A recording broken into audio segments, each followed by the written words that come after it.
let us go.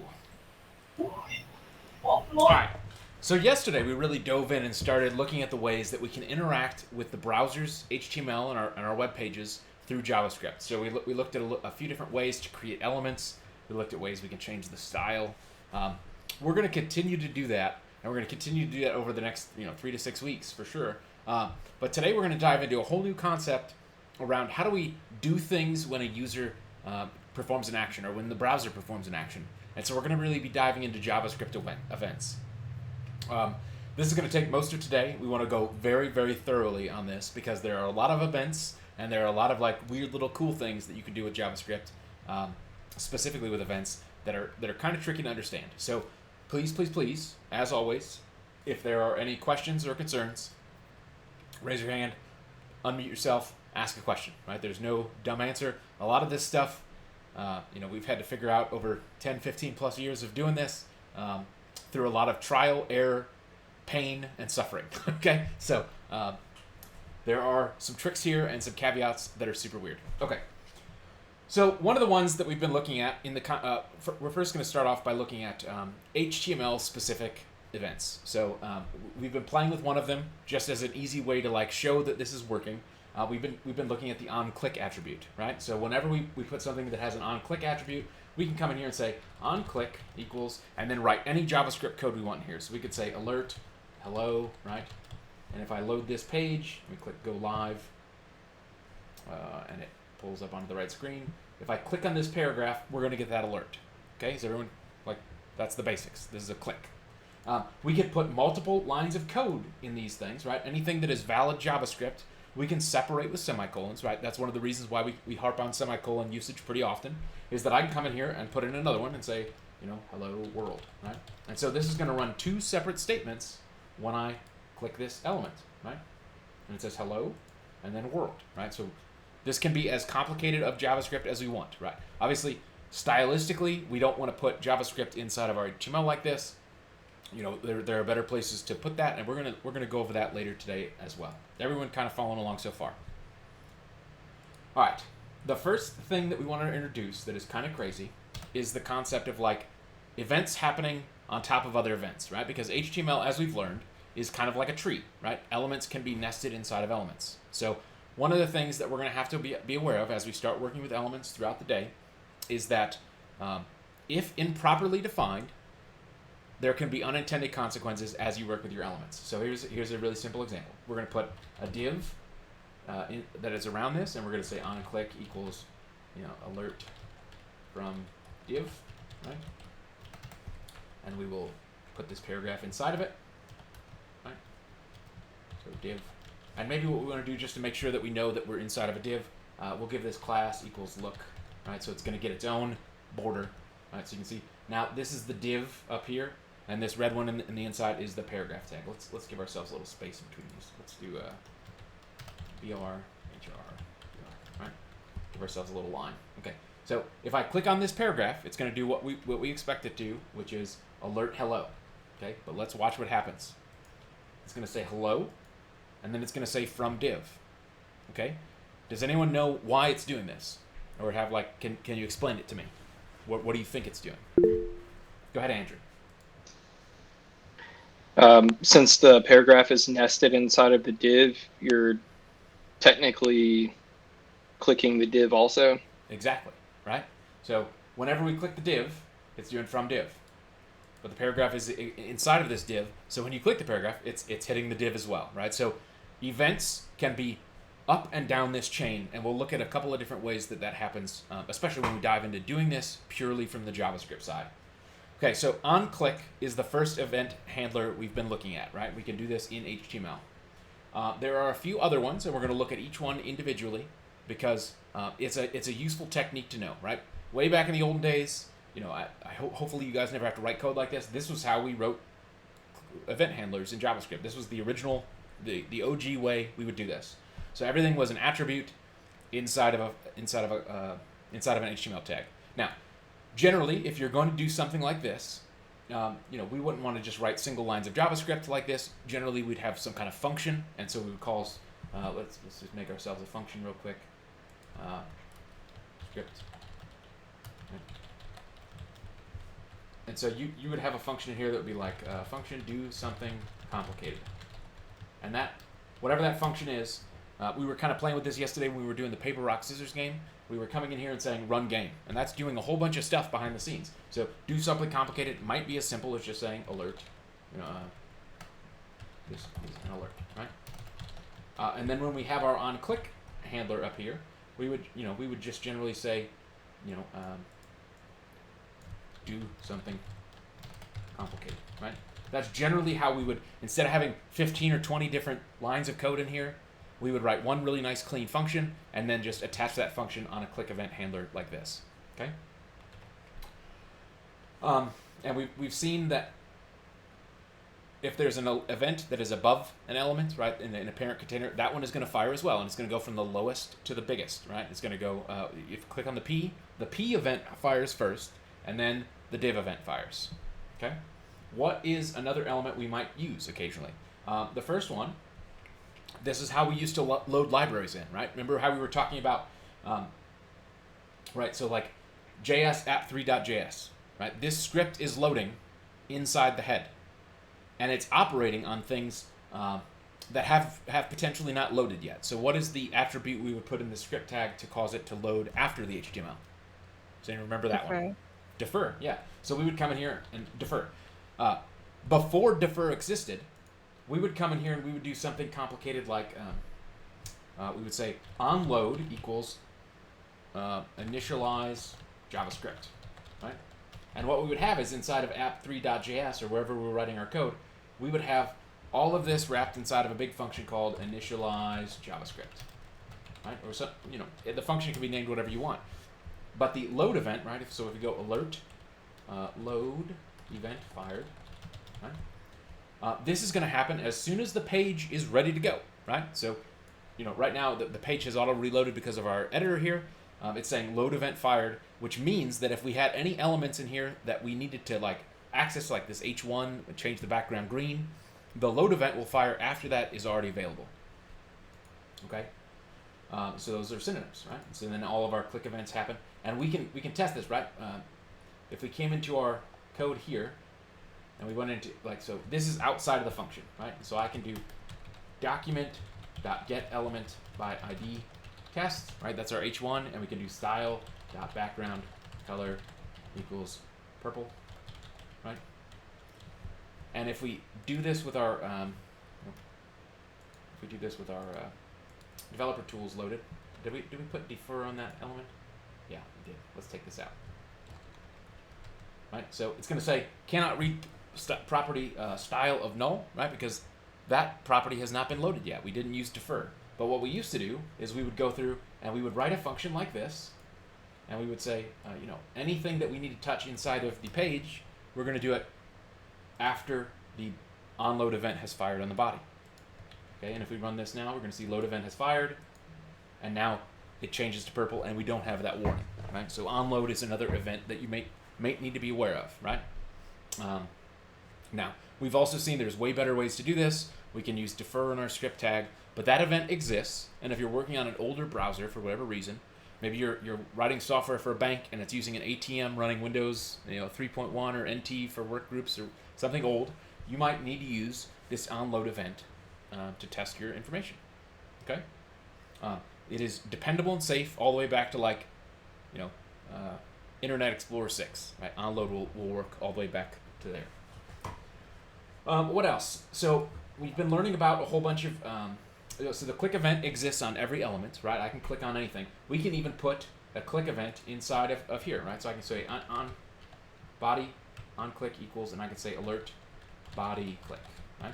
So the cool thing is this is now going to operate on any element in our page, right? So if I click here, body click. If I click the paragraph, it's going to say this is an alert. That's the P tag. Then it's going to say this is the div, and then we're getting the body click. So as we learn about the event object that these events get, we'll be able to write maybe, in some cases, one event handler that captures all of the interactivity that we may or may not want to use by writing it on something that's higher level. So you might write, rather than having all of these different elements in here, you might just say, on click, none of these do anything but we have an on click up here that says what element was actually clicked, and we'll explore that in a little while when we look at the event object. Okay, so that's a click. You can click anything, you can click anywhere. We've done this on buttons down here, right? So a button by default does nothing except look like a pretty button. And so when we put a click event handler on here, we're saying JavaScript's going to handle what happens when I click scissors. But you can see that I click scissors, it's still running that body click event, right? So let's take that off so it doesn't bother us while we continue exploring. All right? Let's just take it out here so we can come back to it later. And we'll take out this initialized JavaScript so it doesn't load in every page as well, because that'll annoy us also. All right. Forms, right? So this is an input. Forms have a whole bunch of other special events that they have that are unique to the forms. And so if you have to, write this down, because you're going to see these terms used interchangeably all the time, especially when you're dealing with forms and dealing with user input. So the first one we're going to look at, let's just use this input we have here. Actually, let's turn this into a real form, right? So this is an input, and we'll say form action equals index.html, method equals get, right? Okay, so we've got our element in here. Let's put in a submit button as if this was an actual, so let's say input type equals submit, value equals submit the form, right? So this is a real form. And if we load this page and I click submit the form, doesn't matter what I put in here, it's going to be changing the page to this. Okay, so it's actually posting this form. This is a native default behavior. Okay, so the first one we're going to look at that is form specific is a form specific event, and that is on submit. On submit. Okay, and one of the cool things that you can do with on submit, we could just say alert, hello, right? Anything that is valid JavaScript we can do in here as well. So if I click here ASDF and I submit the form, it's gonna say hello before it submits. Okay, and then it's gonna submit. One of the things that you will pretty frequently need to do, and maybe this is what you would use these kind of HTML specific attributes for, instead of writing it the correct way where you're gonna go and write JavaScript in a source code file somewhere, you might come in here and say like, while I'm building this, I'm gonna come in here and say on submit and then do like return false, right?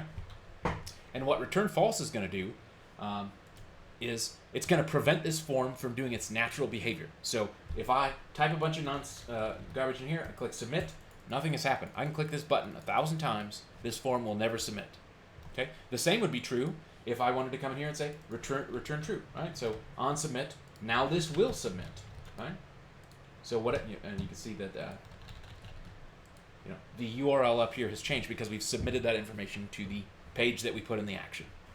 Okay, so sometimes you might want to come in here and just add some really simple validation, and we might say something like if document.get element by ID, what do we call it? Some input dot value does not equal, right? So if the input here has anything, right, it's not an empty string, then we'll return. So let's just actually change this order here so it's easier line of code. So we'll say if the input has nothing in it, let's return false. Right? And we'll put this, we got to put our curly brackets around here. So now when I put some stuff in here, it does the submit, right? I could put Eric Harrison, and you will see that when I submit this form, that is sent along to the server. But now that it's empty, if I click submit, it does nothing, right? So this is like the OG original gangster way that you would do form validation to make sure that, if the phone number field was required, you would check the value yourself and do something with it, right? We've learned HTML5 gives us like a required attribute which will check the same behavior, but in older browsers that don't recognize or support HTML5, this would be the way you do it. So you probably, in your future careers, will sometimes be tasked with, okay, the browser is already handling this if it's a new browser, but you're going to write a JavaScript library to do validation if it's an older browser. So you'll load the JavaScript anyway, and if it's a new browser, it won't matter, and if it's an old browser, it will. So that's on submit. So that's a form-specific thing. It really only goes on, the form element. Okay, let's see if it'll happen in here, right? Let's test in here. So we can do on submit equals alert from the button, right? I don't know if this will actually work because I've always put this on the form element. So let's put some stuff in here, click submit. Yeah, so it submits. So On submit only happens on the form. Okay. Another element you might, or another event that you might use in here is on focus, right? So on focus. Does anyone have an idea of what this is? What on focus is going to do? Is it like if the window isn't like clicked on? What do you mean? Uh, never mind. Okay. Okay. So what focus does, and it's just one of those words that I would encourage you to write down. Focus, when it says that, it means that you have selected it for input, right? So if I click this, it's a focus event because now my cursor is inside this box, and it's going to give us an infinite loop here because I'm focusing, and then the alert box takes the focus, and then it goes back to the input, right? So it's going to keep looping. That's annoying. All right, so let's actually do this. We'll do background color unfocused, and we'll just do document dot get element by ID test, and we'll just say inner HTML equals input focused, right? So we can see this happening in a way that doesn't break our browser, right? So when I click on this box right here, this test up here will change to input focused. We must have an error here. Let's see.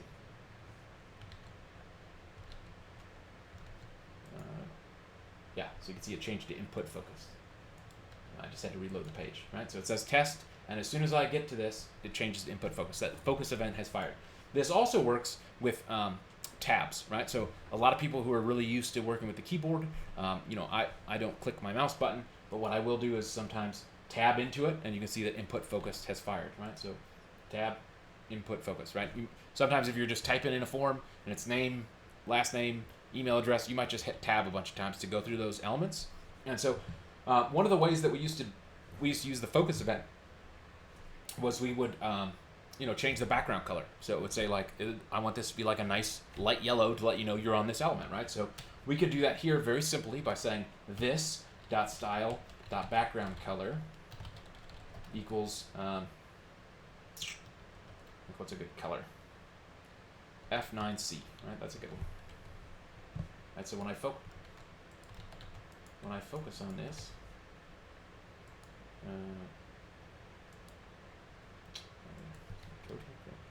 this needs to be a string, right? Yeah. So now it's a light maroon pink or whatever, or so we can do like FFC. Let's see if that one looks better. Right? Yeah, that's a pretty yellow, right? So that's focus, and it lets you know if we had, let's see, let's add a few in here. Let's add some BRs in between them. BR, right? BR, BR. Okay. So this would be like kind of a traditional form. You got a whole bunch of elements together, and when you click on that one, as soon as you focus on that element, it changes the background color to yellow. So that's the focus event, and you can do a lot of cool things with that. Now, when you leave an element, right? Focus is when you're focusing on it, when you're doing something with it, when you've clicked on it or you've selected it in some way so that your cursor is inside of it. Leaving that is called blurring, right? So we have an on blur event, and if we do on blur, and we can just go in here and say this dot style dot background color equals FFF, right? We change it back to white. So let's copy this into all four of those, and you can see it kind of in action, right?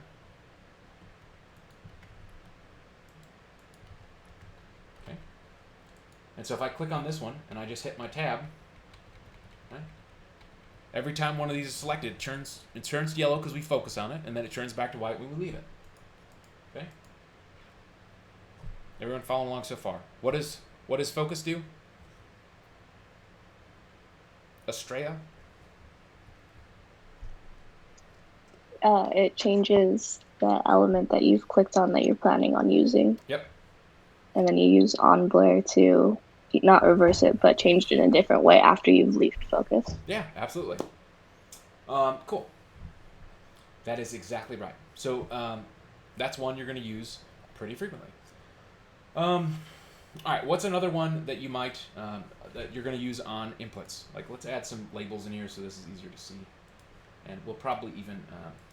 All right, so let's do labeled field 1. Oh. I'm going to copy this, and I'm just going to paste it on each of these. All right, this is not valid HTML, but I just want it to like kind of look like what you would see in a form. All right, so you got field 1, field 2. Now let's put the submit button down below it. All right, so we'll do BR. Okay. So we got kind of an okay looking form. We'll say field 1, field 2, field 3, field 4. Okay. The next thing that you might do is you're going to probably use the onChange event, right? And what onChange is going to say the value of this has changed. So right now the value is nothing. So we can do onChange, and we'll say alert new value, right? And so if we come in here, right now it says nothing. If I type some words in here and I leave the box, it says new value, right? I didn't put it on any of these other ones, so they won't fire that event. Now, it's important to note that onChange will only fire if the value has changed, right? So if I enter this box and I leave the box, it just says ASDF, right? If I type something else in here, even a space, the value has changed. So onChange is looking at the before value, and onBlur, so when you leave the field, it's going to see if the value has changed.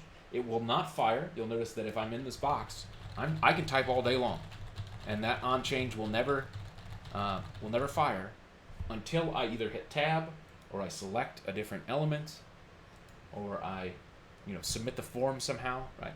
It will only happen when the element loses focus.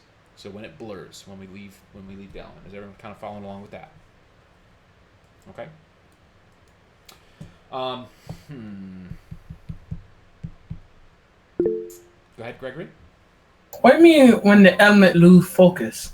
So we've been learning about a couple of different function types, right? The first one we looked at is onFocus, which is what fires when we enter the element, right? So when we focus on the element, we're going to change the background color to yellow.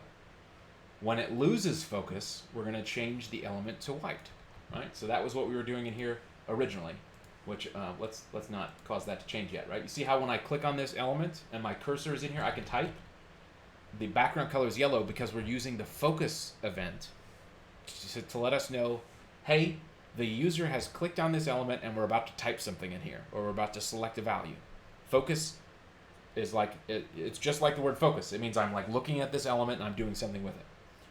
Blurring is when you leave the element, right? So, if I was narrowly focused on your picture, Gregory, in this Google Hangouts, and then I blur when I look at the entire class. Okay? So blur is when you leave. onChange, this event onChange, is only going to fire when the value that was in that element has changed, and it's only going to fire when I leave the element, right?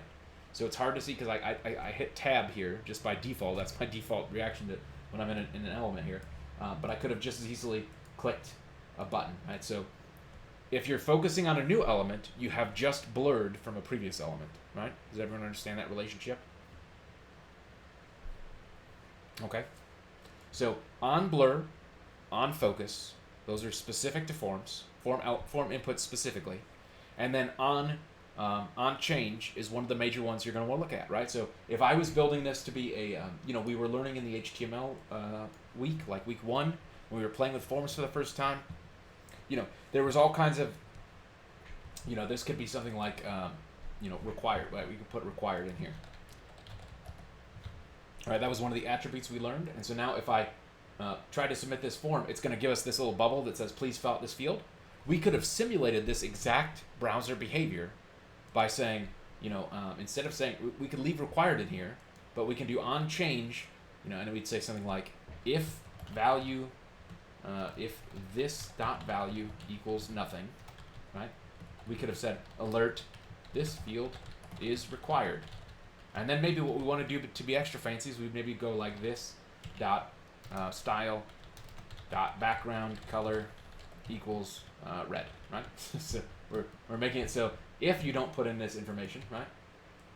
All right, so I can put this in here, and then now onChange, onChange, right? It says this field is required, and it's going to change. The onBlur happened after the onChange, right? So we'd have to disable that, right? So we might want to even go in here and say onBlur, if this dot value is empty, the background color is red. Right, so we could just easily take this out, right?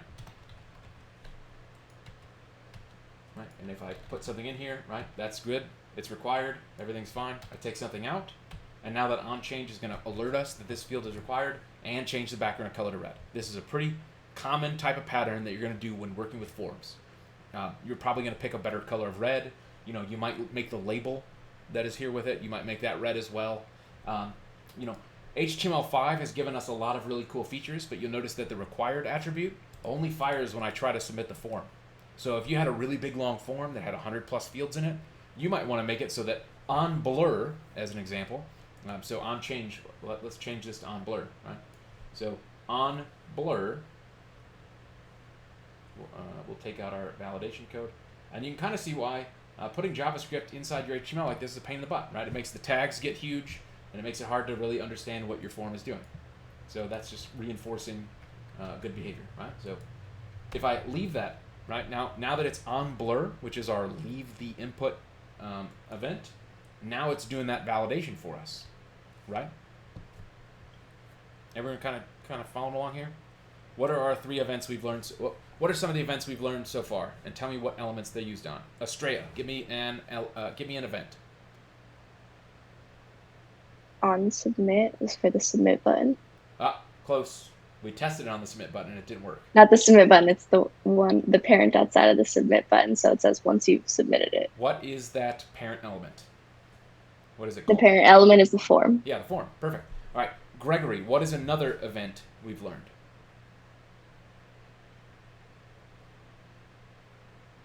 You're muted. Okay, he must have stepped away to make tea. Andrew, what is another event we have learned? On focus. Okay. And that's when the element is clicked on or selected. Yep, perfect. Selena, what is another event we have learned? I spaced out with what Andrew said, but on Just change. pick one. Yeah, on change, perfect. Okay. When does that one fire? When you change something. And what is the other thing? It's tied to another event, right? It's only going to fire on something else happening as well. When you leave it. Yeah, when we blur. Okay, and then Leah, what is another event we've learned? On blur. Yeah. Which is when like you click away from something or you unselect it. Yep. And what is another one, Estrella?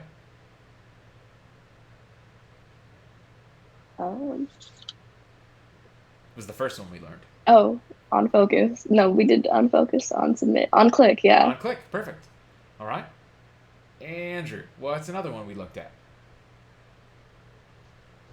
On focus? Nope, you said that already. You see, we did on load. On load. And what does the on load event go on to? It's when the page loads, an event happens. Yep, exactly. And what tag does that go on to? The body. Yeah. Let's try, let's just for, fun, let's try putting on load in here. Alert, test, right? This might work. I've never put one on a div before. Reload the page, but yeah, it only works on the body. Let's try it on a different element. Let's try it on HTML, right? Maybe HTML tag has an onload event. It does not, right? So that one just works on just the body, right? And this, this kind of experimentation is a great part of being a software developer. You're learning a single way to do things. There's nothing wrong with experimenting and see if it works somewhere else, right? If we put alert test in here, we know this will work. So when this page loads, pops up a test. Okay. All right, let's take this out so it doesn't drive me crazy. All right, we learned about click, right? All right, some other things that you can do, and these are not specific necessarily to inputs, but you're going to probably use them most frequently on inputs, is that, let's go in here in this top one, and let's say on key down, right, equals function, or let's just do alert key press. Right. So if I come into this input and I say, I hit the letter A on my computer, it says key press. And if I do S, D, right, we're getting this key press event. Key press is happening whenever you press the key. So you could do this on the body, right? So we can come up here and we could say on key press, right? It doesn't have to be specific to the input. So we can do like a body key press. Right? So anytime I'm in this page, I'm not even selected on anything. We're getting body key press, right? So if you were going to write perhaps for Estrella's story editor concept that she's working on, right? You might want to actually keep a record of all the inputs that the user has used, right? So instead of using a text area, maybe what you're doing is you're actually coming in here and saying, on every key press, you would grab that letter, whatever was typed, and you're going to put it inside of a paragraph tag, right? Because we know we can write stuff onto, so every time I hit a key, we can go to, let's see, document dot get element by ID, h1 dot inner HTML equals document dot get element by ID. It's test, right? Test dot inner HTML plus what is it? It's like event dot key. I don't know. I don't remember what the event code for the key press is, but you could do like plus that letter, right? We'll look at that when we explore the event object in more detail. So you can do like key, right? So every time I press a key in here, right, it's putting the word key in here. But you could capture the actual key inside the event object and know what we have actually typed. And so you don't even have to use an HTML input or a text area if you wanted to write an event handler that catches the key press. Now there's a few other ones that are interesting. So on key press means that you've pressed a key and released a key, right? So every time you touch the letter S, and as soon as you release it, that is a key press. But you also have on key down, which is just the first part of this. So as soon as I press my key, that event will fire. So I can do on key down, alert, key down, right? So Lena, go ahead. Would it be log key? For which one? The thing you were looking for that you couldn't remember? No, I mean, so the real way to do this is that all of these events, when we start working on them actually inside of JavaScript instead of in HTML like this, the event function sends us an event object that has a whole bunch of information inside of it. And so we're going to explore that event object, and one of the ones that it has is like event.keycode, right? And it's going to tell you, like if you press the letter A, it's going to say keycode 42, and keycode 42 equates to A. And so we'll explore that. I don't actually know how to do it. If we were, I'm sure there's a way. I don't want to slow us down by looking up the way. Okay, so we've got key down. Key down is going to happen when the key is pressed, and then on key up is when I let up of that key. So it could be the exact same, right? So every time you do a key press, it's the full cycle of down to up, and every time you do key down, it's just down, and every time key up, it's just when you release, right? So you can capture elements either way, right? So we can do key up. And just to kind of show this off, right? So key up, because I just clicked on this page, but I'm going to hit the letter A, and you can't see my fingers, but I'm going to hit A. We're going to see key down fire. Okay, that's going to happen first. Then we're going to see the word key appear in here. And then when I let up on the letter A, it's going to do the key up event, right? So key down, yes, right? Click OK. You can see key up, but you'll also notice key down is firing over and over and over again, right? Key down is always firing for the entire time the key is down, as if I was holding the letter. You know how if you like, if I was like holding this in here, it's going to go a bunch of times, right? It's the same concept. JavaScript will let you capture that event, and so if I was to come in here and go bloop, okay, we'd probably have to actually turn off on key down because it is capturing the focus and preventing key up from happening, right? So yeah, so if I go A, right, now you can see that key up is happening every time I let up my finger, right? So you'll see that like on key press behind the scenes is capturing the full thing the whole time my key is down, and as soon as I let my finger off the keyboard, it says key up. Is everyone kind of following along? Those are really cool ones. All right. There's a couple other click events that we need to be aware of, right? So we have this on click. That was the first paragraph. So right now, this is all... turn off this so it doesn't drive me crazy. Yep, take that out. and we can leave the funny key one on there. Right. Right now we have click event off on our P, right? Because we have nothing in here. We also have an on double click, right? And it's weird because it doesn't actually spell the word double. It's DBL, right? So DBL click. We can do alert double clicked, right? And so if I double click on this real quickly, you can see that we got the double click event. So if you wanted to, for whatever reason, have your website kind of act like a Windows app or a Mac app where you double click something to open it, or like a folder, you would use the double click function to enable that to happen, right? And we can do this as many times as we want. Another one that you might use occasionally, and we'll just keep using this. So we'll take this out. So you might do on mouse down, alert mouse down. And what mouse down does is it says, I have started the downward part of this click, right? It's kind of like on key down. So right now, I don't know if you can see I've got my finger on my mouse button. It's held down. And as soon as I let up, right, it's gone. We can do the same thing with on mouse up, right? So we can capture on mouse up. So what you would maybe use this for is if we wanted to make a drawing app, right? So as long as you're holding your keyboard down, you're drawing something behind the scenes, right? And then as soon as you hit the up button, it stops the drawing, right? Kind of like if we were building a paint clone or something like that. Right? That would be what you would want to use those kind of things for. Okay. Another one that is very useful from the mouse event standpoint is on mouse over, right? So what on mouse over does is says as soon as my mouse goes inside this element, do this event, right? So we can do this.style.background color equals, let's just make this blue, right?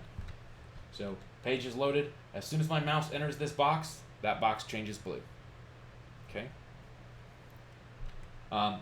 Just like mouse over, or just like key up, or key press and mouse down and all of those things, we also have the ability to control the in and the out of this, right? So mouse over just says, as soon as I'm inside this element, do it. But we could also come in here and say on mouse in, or on mouse out, right?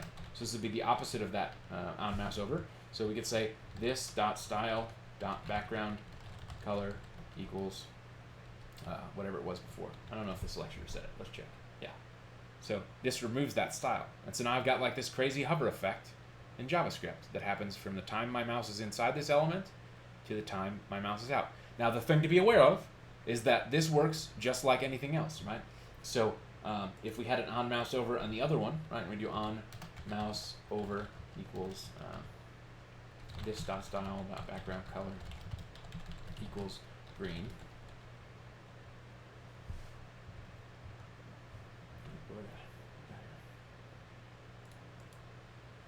Is something wrong here? Okay. How are we getting? Oh, because I'm missing a quote here on our on click. Right? So that turns green, then it turns blue. Okay? But these things can kind of overwrite themselves if you're not careful, right? Because we can also do on mouse out. This.style.background color equals, right? And so, right? So you can kind of do some pretty cool effects using these JavaScript events. There's another one. Generally, you're going to probably want to put this, you can put it anywhere, right? So you can do on wheel equals, we can do like alert scrolling. Right, so this is going to be the mouse wheel event. So if we're inside this element, right, and I hit my mouse wheel, on mine I got a middle mouse wheel. And as soon as I scroll my button here, we get that scrolling event. So if you wanted to care about the scrolling, you wanted to do something on scroll, you would do it with on wheel. There used to be another version of this, and it might actually work. Let's just test it and see what happens. But the old version of this was on mouse wheel. It wasn't on wheel. Yeah, and so it still works, but this is deprecated, right? So it might stop working in the very near future. The correct one to use is just on wheel. And for those of you that are on a Mac or a laptop where you've got a tablet, I believe this will work with your touchpad as well. If you do like a 2-finger scroll, that should also work. Okay. There are a few other ones that we'll probably play with as we start building things and making them more dynamic, but just for the sake of making you available, aware that they exist, right? So we have an event called onDrag, which is going to, if we were to make this so that we could click this element and drag it around the page, drag is going to be a combination of the mouse is held down, so it's like I'm holding my left mouse button and I'm moving it to a new position. That would be a drag event. And I think we can, let's just go in here and say like alert dragging, right? It's not actually going to move, but the event will fire. See, it doesn't even, there it goes. So the event has fired. We would have to write JavaScript to actually make this move around the page and do stuff, but the event knows that I'm dragging. Looks like I've broken my page. What's happening here?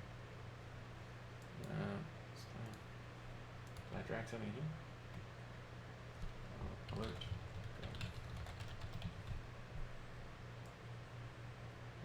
Or we have an error here. Oh, that's showing us get diffs. Okay. That's fine. I'll get this out here. Alright, save. Good. Reload. Do I have an error?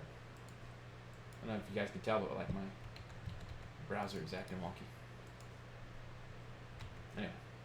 Let's take this out and see if it fixes. Huh. Must have broke something. Why is our background colors not working? Let's close this tab and see if it works when we reopen it. 127 does. Ah, there we go. Right. So if we put onDrag back, right. Alright, let's actually change our test element so it doesn't document.get element by ID test dot inner HTML equals dragging. Right, so this is a great example of, I'll often use an alert or something to like test if something's working, but an alert is happening in the browser, and so the alert is taking all the focus away. And so you saw we got into an infinite loop earlier when we were alerting on focus, because as soon as the alert happened, we lost focus, and so then it was immediately alerting forever. When we were doing the dragging here, what I think was happening is the alert was stopping the drag, but keeping the browser locked in that drag event. So be careful with that. So you can see it's changing to dragging up here, right? Cool. Oh, and then mouse up fired. So, and then there's a whole bunch of things on drag. That is the drag event itself, but we also have on drag end, which kind of sounds like on dragon, but on drag, that's when the drag has stopped. Like, so if you wanted to make, have you ever guys seen like a Trello board or something like that where you can drag cards from one column to the next? That would be the kind of thing you would, like, if you have stopped your drag, where is the current card at? And then we might want to save it somewhere. In Leah's poker game, for example, if you're reordering your cards, you're going to do drag, and then as on drag end, you're going to place that card wherever it has been reshuffled to, and it's, if you wanted to fold a card or two, that might be how you do it. And then there's also on drop, which is if you're dragging something and you let your mouse button up, that would drop that element there. And we'll play with the drag events specifically quite a bit when we get a little bit later in the course and we're really moving things around the page, right? Leah's card game is a great example of this. We might do something with Estrella's if she's building her story editor. Maybe you've got your content written into paragraphs and you want to reorder the paragraphs. We would do like a drag start, drag end, and drag drop, and then place those elements so that we can kind of control structurally how that goes. For Andrew, you might have to drag your little golf pin around a map, or you might want to like stretch and zoom. So you'd use drag for that kind of thing as well. There are a few other form elements. These are kind of more esoteric in the sense that I'm not sure what you would use them on in the real world, but you should be aware that they exist. So there is like an on copy function, and we can do like alert, something copied. Oh, here's a great example. I'm sure you've seen some like bank websites and things like that that will not let you copy and paste, account info and stuff like that. They're trying to protect you from, some random hacker stealing your bank account information. So they might prevent you. Oh, I got my key press. Let me turn off this key press event so it doesn't kill us. Where do we put it? Take this off. Oh, it was on key up. Oh, it's in here.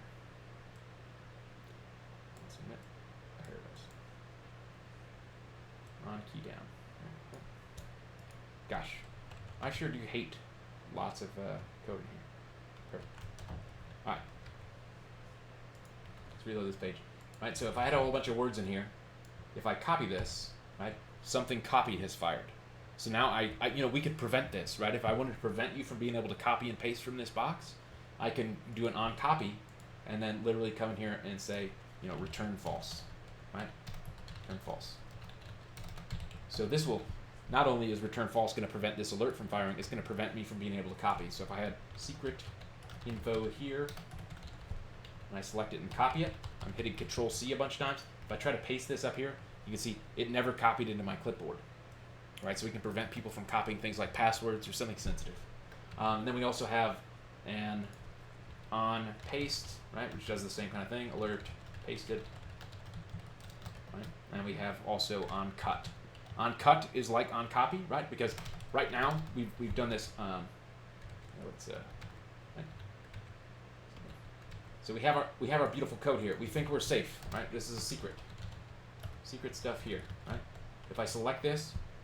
I keep hitting Control S. I'm hitting Control C. It's not copying because we return false, but I can still cut it, right? And it puts it in my clipboard. So I can still do that. So we would have to probably capture on copy, and we'd also want to capture on cut equals return false as well. Okay. And so what we've done is we've just prevented both of those, secret. And if I select everything and I do Control C. Right? It doesn't let me copy it. I can also do Control X, and it doesn't let me copy it. So this is preventing normal computer behaviors from happening, and we're doing that all in JavaScript. Pretty cool, huh? Yeah. Those are the main ones. Any questions? Anyone want us to go over any of these at all? Right? There's a bunch to be aware of. I'm going to send you guys a link, as always. You can go to W3 Schools, and we could search for, not this page. Go to W3 Schools. Just like everything else we've done, whether you end up on Mozilla or you end up on W3 Schools, you can come in here and say HTML events, right? Yeah, perfect. And this is going to give you like here, on before print, on after print, like it's telling you what it does, like that event fires. I've never written anything that would do something on before print, but if you needed to for whatever reason, that is an attribute, an event that you have. Okay. On blur fires the moment the element loses focus. On change fires the moment when the value of the element. This is a great resource. You don't have to memorize all these things. The ones you're going to use most often inside of HTML like this, where you're writing actual code, is really on click, on change, on blur, on focus. Those are the big ones. On load, right? Those 5. You can build just about anything with those 5 events. Everything else is just extra flashy bits. So I know all of this was in line in the demonstration. If you're actually building something, would you put all of this in the separate style sheet, or would you do this in line? Yeah, we're going to, when we come back from break in a little bit, we're going to do it all in JavaScript. Okay. All here. This is the right place to do it, right? And the reason, we kind of touched on this a couple times over the last couple weeks, we want to have our style handled by CSS. We want to have our interactivity handled in JavaScript, and we want just our document structure to be HTML. Now, you can always, and this is how I work a lot of times, right? And this is how you'll probably work as well. If I'm in here building my page the first time, I might use an on-click event just to quickly say, like, when I click this, something's going to happen. Just a prototype. And then as soon as I get into the phase where I'm actually building the JavaScript, I'm going to take it out and put it in the JavaScript where it belongs. So just be aware that these exist here. And then the other thing that these are good for, if you're ever in an environment where you're working on some kind of device or technology that is a little bit older, or maybe some companies, as an example, will block JavaScript files from being loaded. Right? If you're working in a Fortune 500 company, they might say any JavaScript file that is loaded up here is blocked by a firewall. And so you might have to, at some point, write code that goes in and on submit if you want to validate your HTML elements or something like that. So it's important to be aware that just like with everything else we've been learning, there's like 4 or 5 different ways to do things, and we're just trying to expose you to all of them. And what these, at the very least, what doing this in our HTML lets us do is very quickly see the relationship between what the event itself is and quickly, if I put it on click event on a paragraph tag here, we know that this is operating on that paragraph tag. Whereas when we start doing it in JavaScript, we might be putting it on a bunch of elements because we're using CSS selectors, or we might put it on elements that are brand new, like we've used, create element. And so the events themselves will remain the same in both directions. Right? A click event is still a click event, but how you put it on the element is going to be the thing that changes. And then we'll explore the event object itself, which is how you get it to do really cool things. Like, what was the key that was pressed? I don't know yet, but the event object knows. Okay? All right, it is 5:51. Anyone have any other questions? Anything we want to go over? Any of these elements that we want to just play with a little bit more? We're going to take a break here in a minute, but we will probably not use these HTML attributes again for anything other than just like quickly showing stuff off. So we covered a lot of them. No, we're good. Everybody's perfect.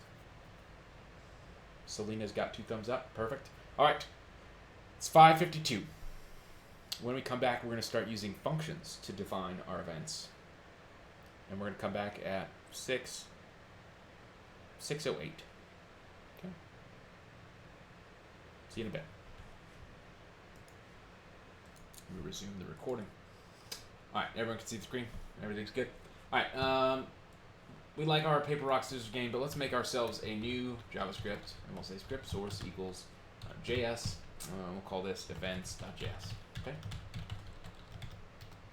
You'll notice I'm not putting defer on here because I want to show you some events that maybe we would not want to defer. So we'll just call events.js. Okay. So we got ourselves a function. Right now, we load the page. Behind this, it was giving us a 404, but now that we made the file, it's good. Okay. So events. We've learned how to do it in HTML. We can do it with the attributes. I'm going to show off some of the stuff that is happening behind the scenes. So this is purely for exaggerational effect, right? So we're going to make ourselves a function, and we're going to call it handle events, right? And we're going to give it a single argument, and we're going to call that event. And in here, we're going to say console.log event.type. Okay. Now, the way that we add events to elements in JavaScript, doing this the correct JavaScript way, where we're doing this inside of a source code, is that it's any element.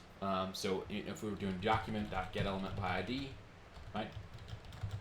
Test, right? That's our H1, and we could do let's say var L equals, right? So this L is a reference to an element in the page. Okay, we would do EL like this. Add event listener. And what add event listener does is it takes a couple parameters, but the first one is the type of event to watch. So if we said click here, and then we pass it a function, right? So we can do handle events, right? So this is going to fail because we have said we are not deferring our script. So let's just defer our script real quick. So let me show this off, right? Defer, right? So that this will load. And if we come in here and we click on this thing, we can see that the console is logging click, right? Because the event object, which we are going to explore in great depth over the next hour or so, has a whole bunch of properties on it that we're going to want to play with, okay? But this is the default, this is kind of like the basics of adding an event to our page, right? So let's take off defer, and let's remove our H1 element, because that's not the one we care about. There is a whole bunch of, anything that is an element, or anything that is an object that understands events, can have events put on it in this way. So we can do this on window, right? One of our events that we were looking at in the HTML, it was add event listener. We can do load, right? And we can do handle events, right? And if we do this, every time I load the page, load happens, okay? Another one that is interesting, right? So if we do defer, it says load the JavaScript last. Or if we had a bunch of resources in here like images, there is another event that is similar to load called window.addEventListener. And this one is special because it has a whole bunch of case information you need to do. It's DOM content loaded, right? Handle events, right? And this is going to fire whenever the HTML has been put in, right? So that we can start operating on the elements. Like if we wanted to add a click event to the to this H1, right? DOM content loaded is gonna fire first, and then load is gonna call when everything is done loading. So all of our CSS, all of our JavaScript, any images that have been included in the page, DOM content loaded is gonna be like the very first time I can start using the HTML elements of this page. It almost always is gonna fire before load, especially when you're working with real pages. Okay. There's also a window.add event listener unload handle events. And this one is not going to fire until I like click the page, so you probably won't be able to see it, right? So let's make it alert, right? If event.type equals unload, right? So before we leave the page, maybe we want to do if confirm. Are you sure you want to leave, right? Right. So if they've said yes to that, we'll return true. Otherwise, else return false, right? So if I was to close this tab when we're in here working, oh shit, that didn't work. Why would that not have worked?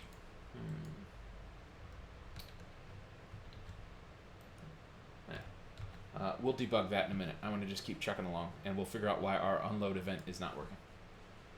But that's the kind of thing you would do with the unload event, is that you would prevent you know, if you're typing in a text box, I'm sure you've seen this in Gmail, where you've said, hey, like, you're writing an email and you click the tab, it'll be like, are you sure you want to leave this page? That's the kind of event that will let you prevent that from happening, okay? But this one's not working, so we're going to chug along, and then we'll debug it maybe here in a little bit. Okay, other things that can have events, right? Document, right? .add event listener.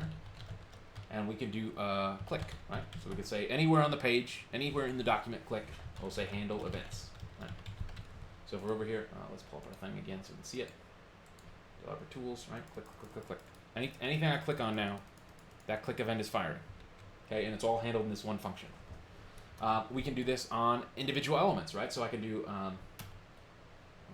well, I'd have to do it if I deferred it, but we'll take a look at it in a second. Document can also have add event listener mouse move handle events, right? This one's going to go crazy because every time I move my mouse, you can see even just the tiniest movement, we've got this number going up crazily because that mouse move event is firing all the time.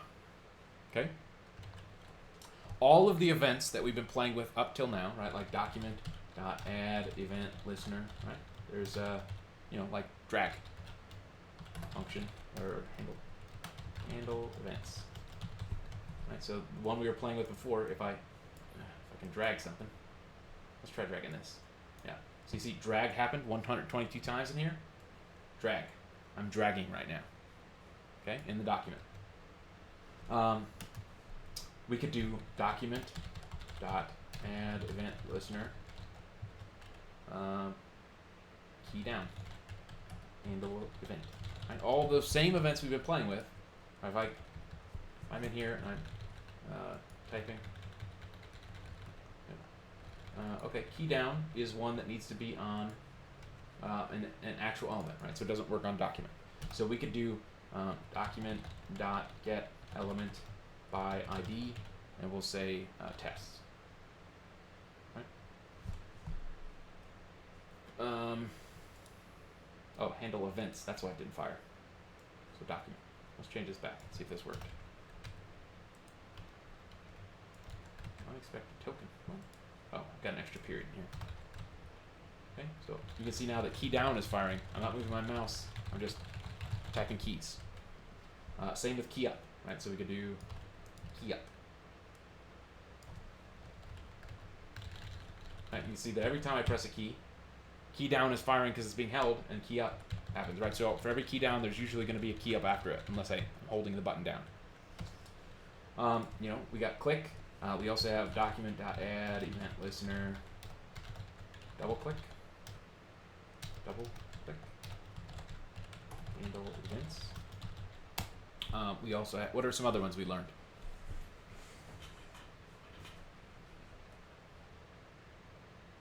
Any ideas, Andrew? What is another event we looked at? On wheel. Okay, yep, document.add event listener wheel handle events. Right. So, oh, my other one is, I left it in the page. Where did we have it? Oh, there it is, right there. Let's take this out. Right, so now that I'm scrolling this page, you can see wheel is happening all the time. But also, mouse move is kind of happening every once in a while because the mouse is moving. Right? I'm not perfectly remaining still.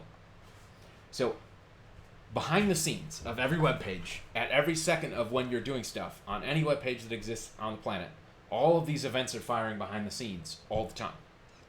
And what we're doing with JavaScript is we're saying, hey, when this event happens, I want this function or this line of code to operate on it. Okay?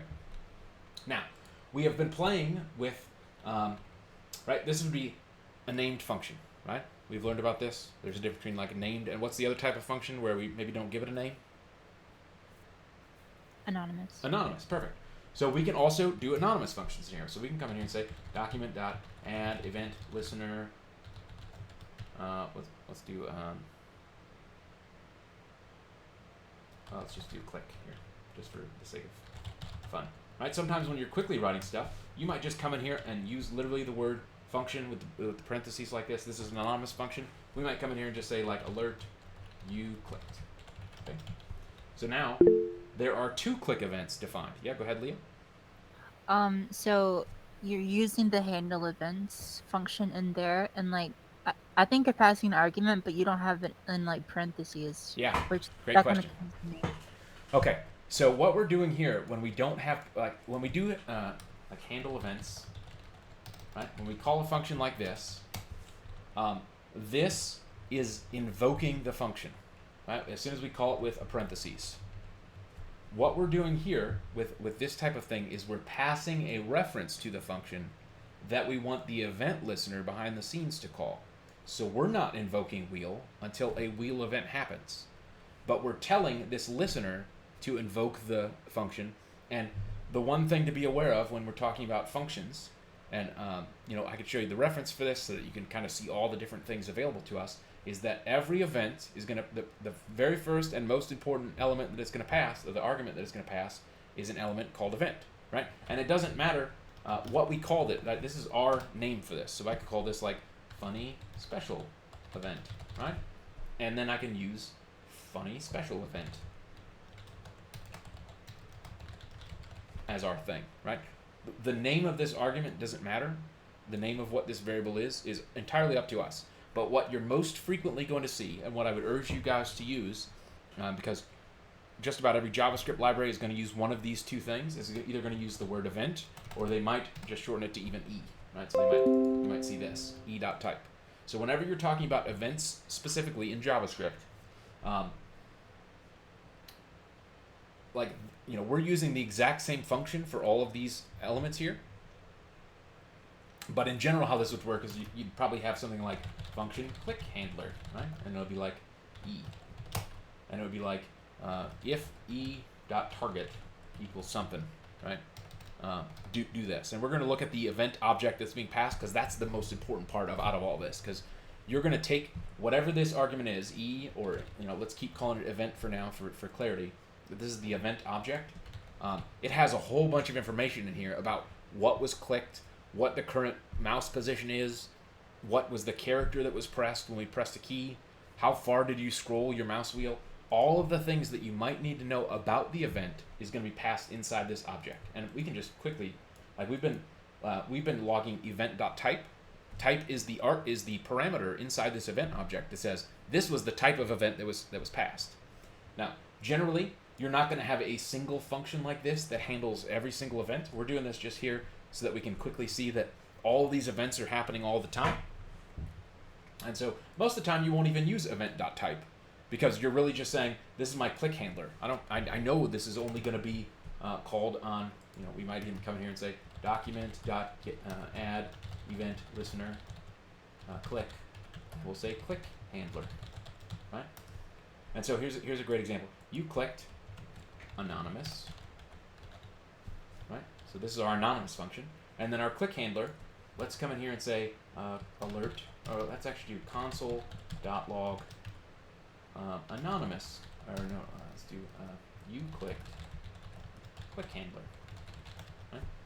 So we can have multiple events attached to a specific, like, so, the document can have 10 click events that we're tracking if you wanted, right? Now, this is not best practice. If you're going to have a click handler like this, you probably want it to only happen one time. But there are scenarios where if you're building a library, maybe you're building, some kind of cool animation effect, and you just want to make this available to the world through open source, and you put it on GitHub. You might write a click handler that just watches the entire page, looking for the click happening on a specific thing. So you need to be able to be aware or be certain that your click event is going to happen even if the user already has a click event defined, right? So we've got these two functions, click handler, and we have anonymous one. And so if we come in here, let's take this off, right? So I've got my mouse move. You can see that click handler happened. Oh, I still have an alert, right? Let's change this to console.log, right? Let's take off our mouse move so that it stops going crazy. Right? So the page is loaded. I'm going to click on H1. So we got the first click. That was document. It was this one in here, right? Because that's the first one defined. The next one that happened was click handler, because that's the next one defined. Then it's going to click this one.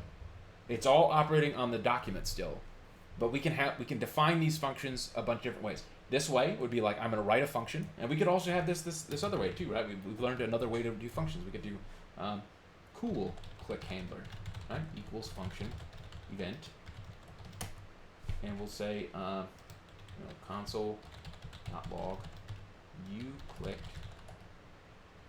bar cool click handler equals, right, that method.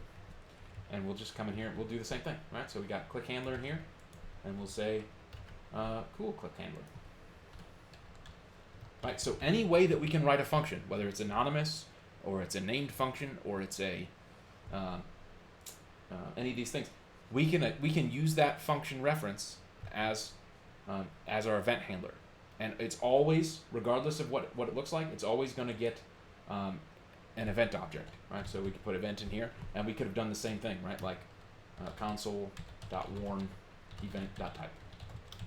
Right? So even if we do it the anonymous way, we can still specify arguments that are going to get passed. So your handlers, your function, is always going to have, the primary thing is, and we could verify this, right? We can come in here and take this out. Let's comment this out, right? Even if we don't put anything in here, do you guys remember the special variable that exists inside a function that will tell us what values are being sent to it? We looked at this briefly when we were looking at functions. Andrew's shaking his head. He remembers. Do you remember what it's called? Anyone? Okay. Arguments. Arguments. That's it. Console.log arguments.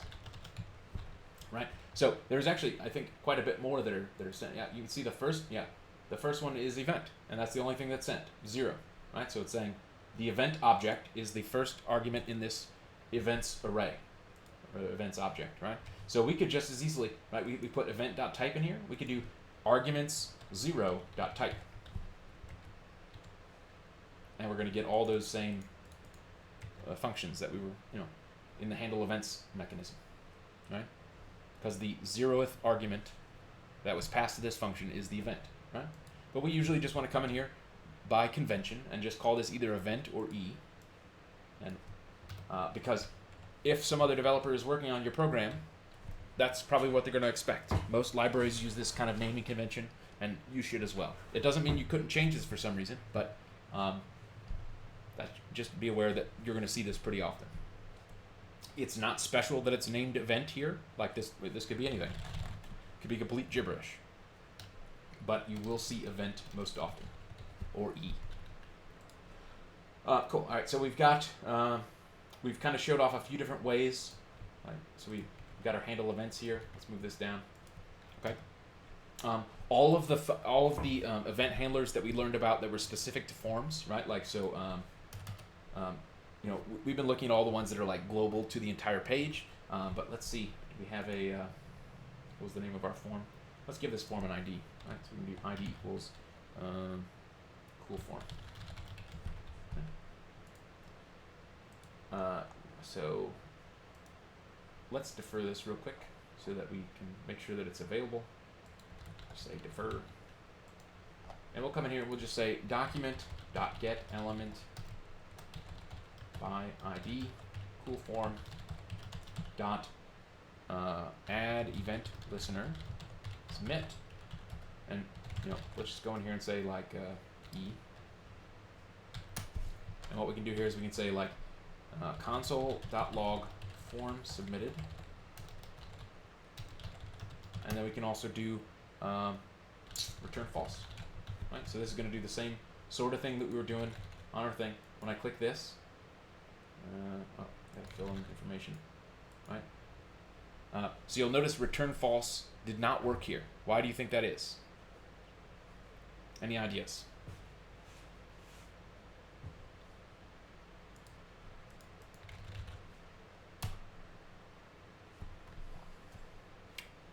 I'll give you a hint. It's just something to be aware of. Okay, so when we're inside of our HTML, these are looking for either a yes or no, can I do this, right? So return true or return false work here. But when we are, when we're inside of a function like this, any type of function, so it could have been inside of this handle events thing, specifically for forms, we want to prevent default, right? So that's why we need this event. So we'll do e prevent default, right? And that's just a special statement that says like, hey, you're still going to want to return false, but prevent default prevents the browser from doing what it was going to do anyway, right? Because you've noticed that we were able to add, 6 or 7 event handlers in here. So the form is like, well, this event handler returned false, but the next one is probably good, right? So it does not let you do that shorthand of just return false or return true. And so we would have to prevent the default. And so when we come in here and we say, let's put something in here. If I try to submit the form, it's not working. Let's try and reload. Right. Let's look this up and see why this is breaking. So I think I've got it right. So let's do JavaScript event prevent form submit. Let's look at this article and see what it says. All right. So prevent default is a function, not a statement. So that was easy. So I type in some stuff in here and hit enter, right? You notice that now the form is not submitting because we have prevented that default behavior. So this is one of the side effects of working in the JavaScript. We're doing this the correct way, but because we can have multiple click event handlers, right? So we could come in here and we could add another one right in here. So we could say, function e, and we'll say in here maybe console.log another submission. Right. And let's see what this does. Right. So if I put something in the first box and I submit, right? The other method is happening as well. The thing that we need to stop is the browser's default behavior of submitting this form. And the way we would do that is we're going to use prevent or event, right? This could have also been event, not prevent default. Okay? Everyone kind of follow along. This is like the only real super duper complex part of all of this is that, in the HTML, and what you might sometimes do, just to give you an idea, is if you know that you're going to do this form always with JavaScript, if you're like, I work in the best environment, all of my users work in the same office with me, I know that everybody's got JavaScript, you might just come in here and just say return false. So that this always returns false. It does not let the default behavior happen. So that you're catching it from both directions that it could happen, right? But you can see that even though I returned false on that onSubmit, all of our onSubmit functions are also still happening. So it's important to be aware of event.prevent default, right? So that's a function that exists on this magical event object. Okay, let's take a look at the event object, right? Everybody's following along. This is add event listener is how we attach a function to any browser event that fires. Yes, and we know that there's, like, we've just scratched the surface. Let's show an example of, let's see, all JavaScript events. Let's see what this gives us. Oh, yeah, here we go, event reference. So when we were looking at that previous page, right, event attributes, these are the ones that you can do with attributes in the HTML. And there's like 30 of them, okay? And it's going to tell you what form these go on, right? behind the scenes, JavaScript knows about thousands of types of events, right? It even has stuff in here for like, if you've got a controller plugged into your browser, like we can capture like the square button on your PS4 controller. When you're working on things for tablets, you might have a swipe gesture or a swipe left, swipe right if you're trying to build a dating site clone, right? You've got some stuff in the history object, so you can navigate forward and backward in history. There are a ton of events. Let's see if we can get a quick list here. Events, yeah. Yeah, that's going to take us to that other page. Let's just look at, right. Oh, here's a good one, right? So these are all the events that could happen in JavaScript that you may or may not have to use at some time, right? Like there's file readers. So if you're like uploading files and you wanted to build a Dropbox clone, this will let you like read files in and let you know how much of your file has been read. These are all the ones that the HTML element has. So we've been looking about mouse, right? We've been mostly concerning ourselves with mouse move, mouse enter. If you have pointer events, right, like either a finger or a stylus, or if you're working on like a Wacom art tablet, so you can do drawing, like we could capture pointer events in here. There is a ton of events that you can reference in JavaScript, and I do not expect you to memorize all of them, but just be aware that if you're ever building something, there is probably a specific event that you can touch into when you're in JavaScript, okay?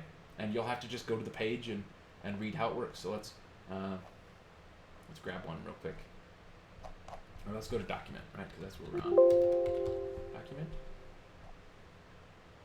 Yeah.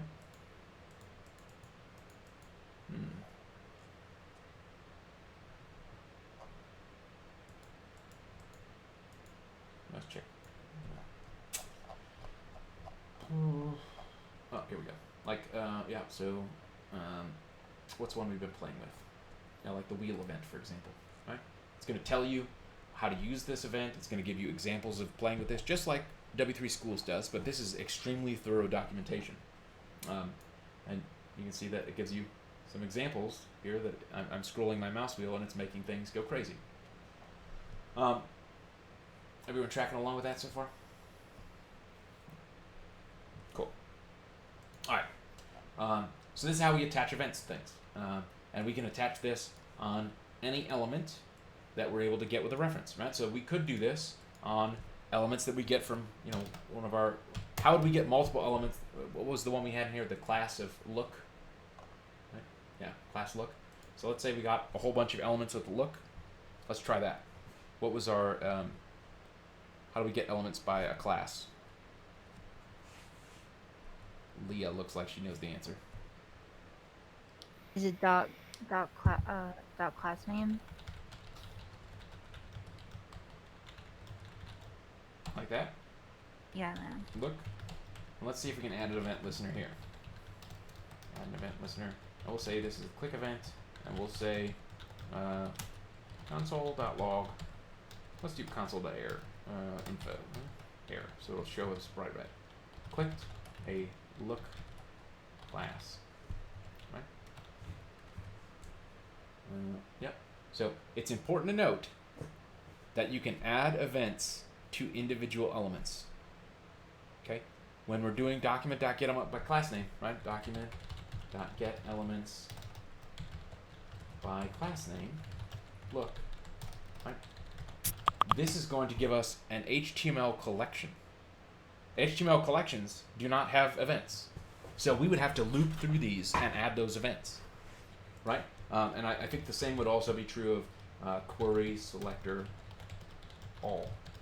And if we put dot look in here, right? So that's a node list. Node list also, if we did add event listener, should get the same kind of error, right? Click. We'll say function. Just put an empty function here. Right? Add event listener is not a function of that. So if we wanted to add a click event to all of our looks, right? We would have to do maybe for each, right? Function.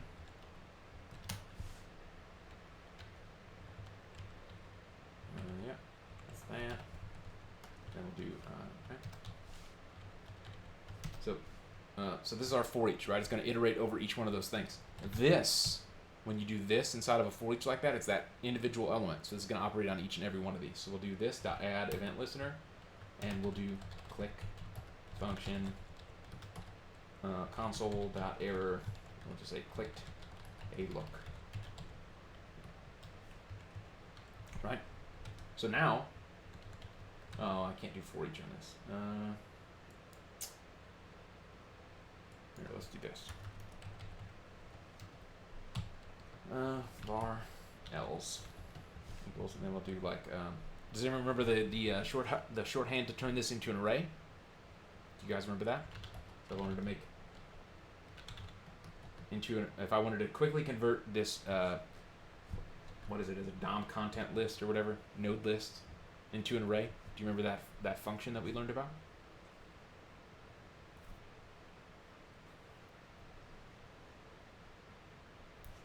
I'll give you a hint. It starts with array.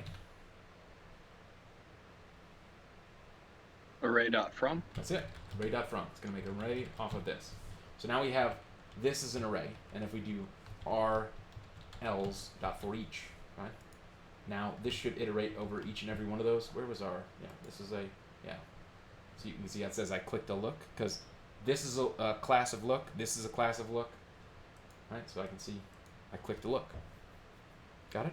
So we can do these kind of things on collections of objects, arrays and lists and objects, but you are going to want to loop through each of them, whether you do it this way or if you've done it the hardcore way, for var I equals 0, I is less than rls dot length I plus plus. Then we could do rls I dot add event listener. Right, and we could say click. Let's make it double click. Say function e. And we could say console.log double clicked a class of look.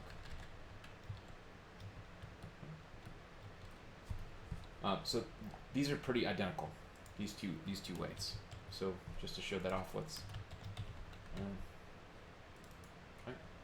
Double clicked a class of look, right? You can see that firing for each of those things. But also notice that like this class of look is inside another thing that's class of look, so the same arguments and rules apply as before. It's going to go up the chain. So if there's an event handler that operates on a parent, it's going to basically be fired twice. Everyone tracking so far? Okay. All right, so we've got our click handler up here. Handle events. All right, what if we wanted to stop it from operating on the functions above it? Right. So we've got a click event, a handle event here. Right. Let's say let's turn off everything so we can explore this individually. Right. So let's say. Well, let's leave handle events, but let's just copy this so that we can play with it. Okay. This should work. Yeah, so click. Change this to a click. And instead of this little thing, we're going to pass in handle events by reference. Right? So now each of those...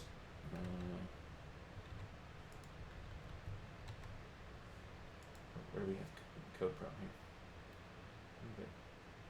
Okay. What do you mean that's... Oh. Let's add a closing. Alright, so every time I click this, right, it's clicking that thing. Right, it's happening 4 times because I'm clicking an element that has a thing inside of it, right? And so let's take a look before we solve this. Let's take a look at the event object itself. So let's come in here and click event. Right, so console.log event. This is one really good way to see what all happens in the event object. Whenever you're in doubt, console.log. So I'm going to click on this test one, so we only get one at a time. So we're getting, it's telling us it's a mouse event, so it has the event itself has a type, and it's telling you these are all the properties that we may or may not want to do stuff with in the event, right? So you can see if we go down to type, it's going to tell us it was a click event, and then it's going to tell you some really interesting things here, right? The target right?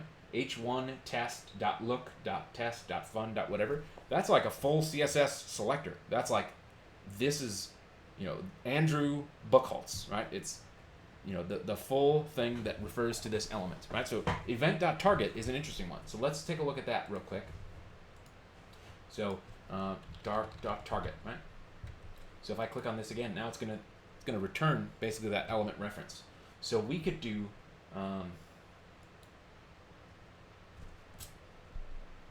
yeah, perfect. So if we click on this bottom one, right, you can see that first it's doing the P, and then it's doing the other P.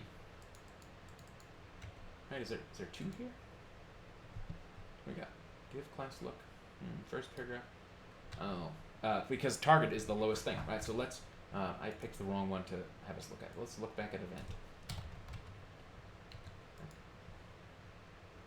So let's look at the differences between these two things, right? So we have event.target, right? Target is p.look, that's that bottom one.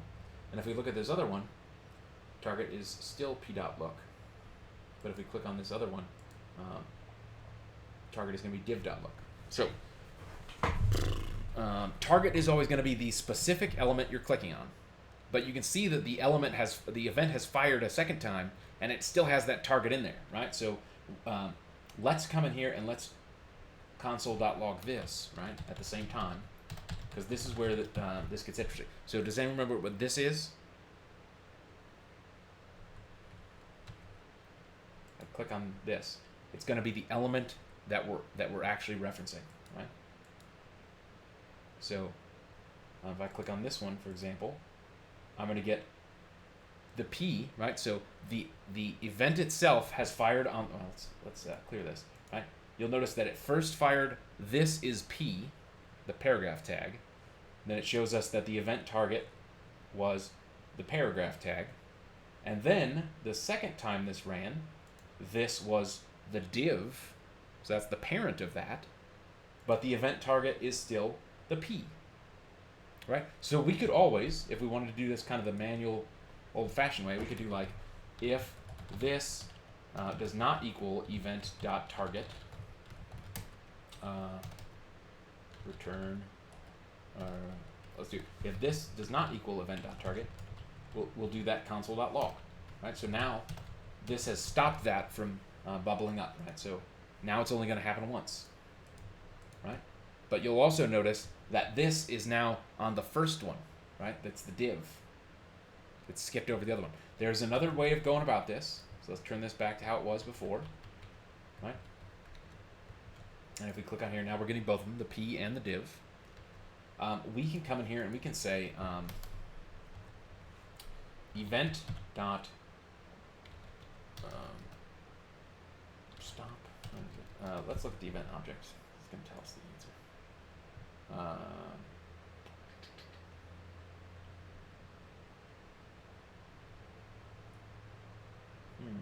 It's one of these. Maybe it is.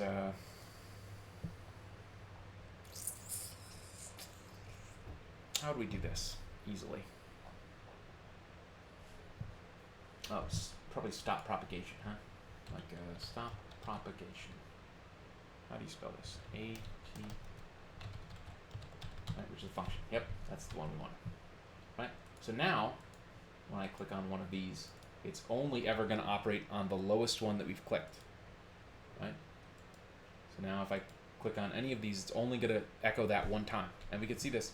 Let's stop logging the event so we can just click on our elements, right? So P and then div.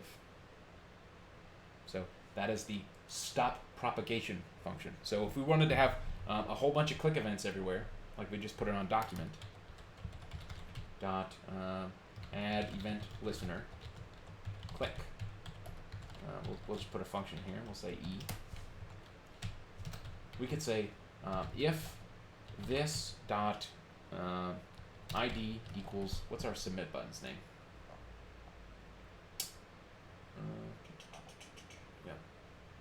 Let's say ID equals submit button. Right. If this dot ID equals submit button,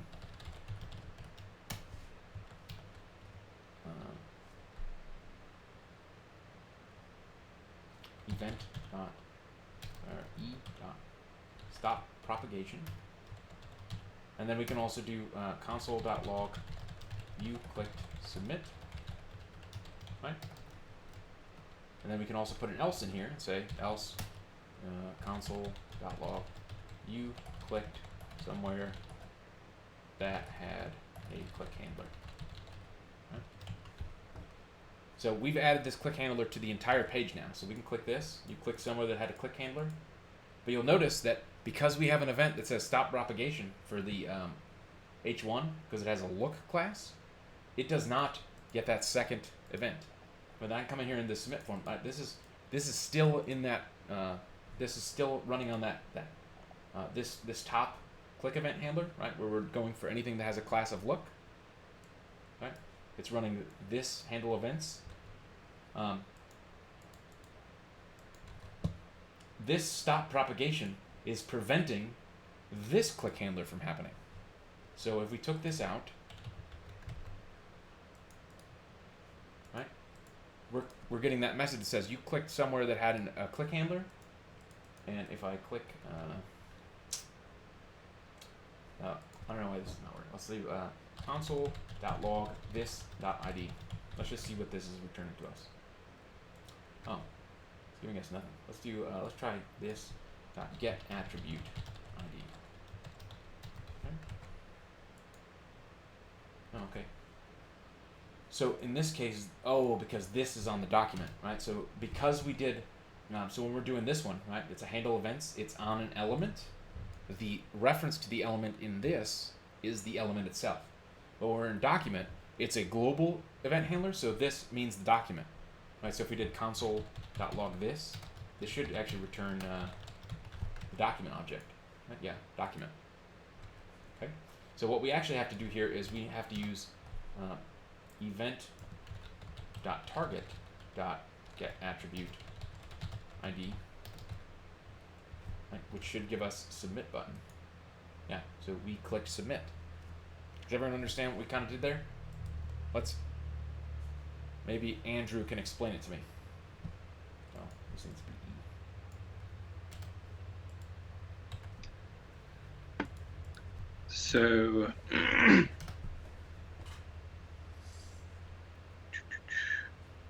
so the event listener's waiting for a click, and then the function refers to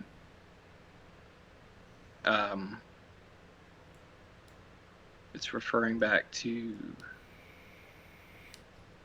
where did we put that function? Which one? The function with the argument E. This right here? Oh, that's an anonymous function. Yeah, it's anonymous. It's defined right. Yeah, okay. Yeah, so if e.target, so the click target gets the ID, which is the submit button, or if the ID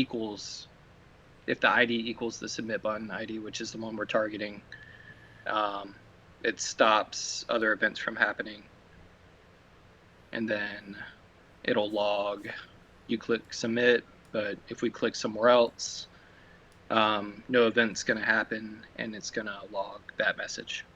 Yeah. The event is still going to happen, right? That's the only part that was kind of wrong. Like, the event is the function. We have clicked somewhere, so something is happening.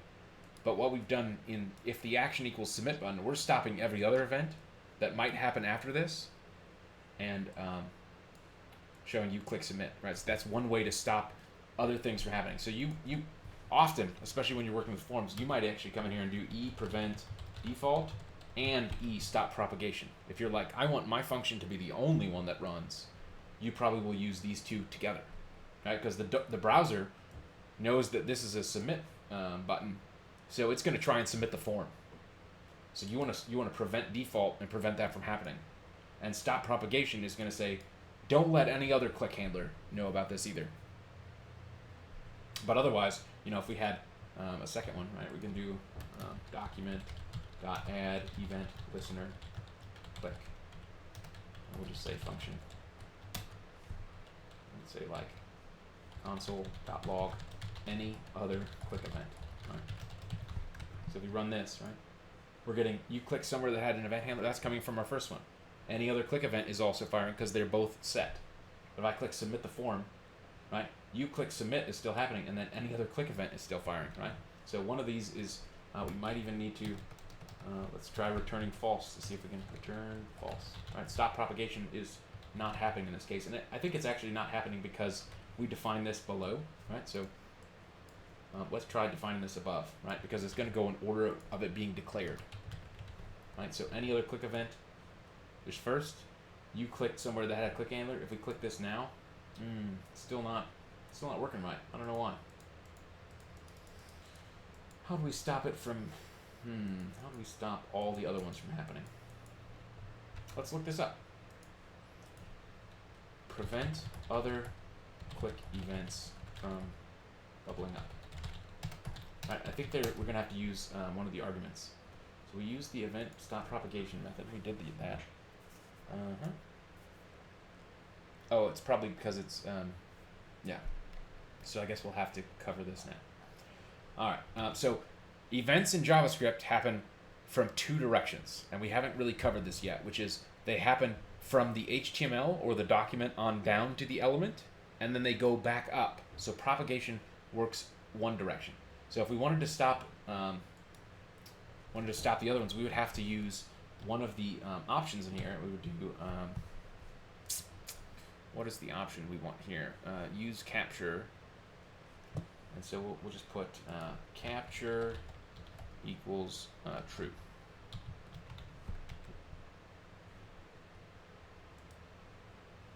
Actually, we probably need to make this we have incorrect code here.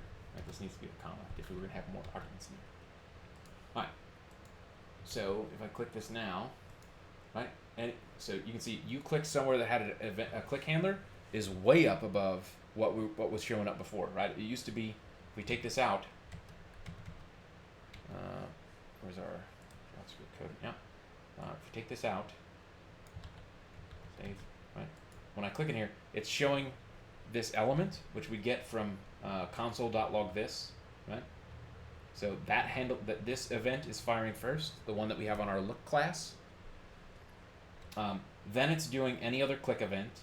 Then it's doing, you click somewhere that had a click handler, right? So it's doing this one, then this one, then this one, right? So it's going from top to bottom. If we put this in and we say capture equals true, now it changed that flow a little bit, right? So it says you click somewhere that had a click handler, which is this one. Then it's doing this one, which was look, right? This one. Then it's doing any other click event, right? So it's going in like a reverse kind of order. Then now if we click on this, right, you can see you click submit is preventing all those other things from happening because we've told it we're only going to go in one direction instead of both directions.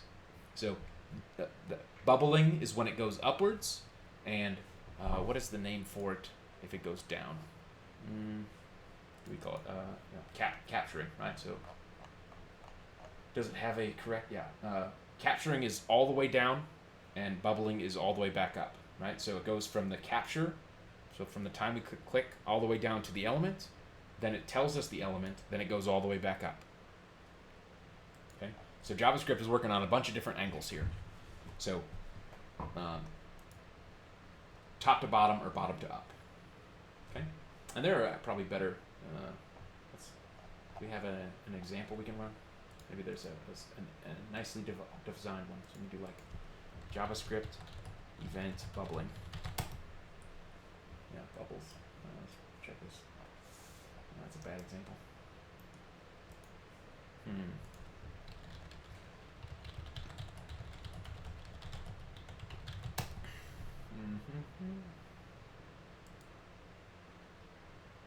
Oh, cool. Yeah, these are perfect. Right. So, the default is that like if I click on this event p, then div, then form, it's going up. It bubbles by default. If we want it to go the other way, right, we would do capture, which is that second thing we just set. Yeah. So this is showing that flow. Capture phase is going from window to document to HTML to body to table, right, all the way down until the element. then it goes back up.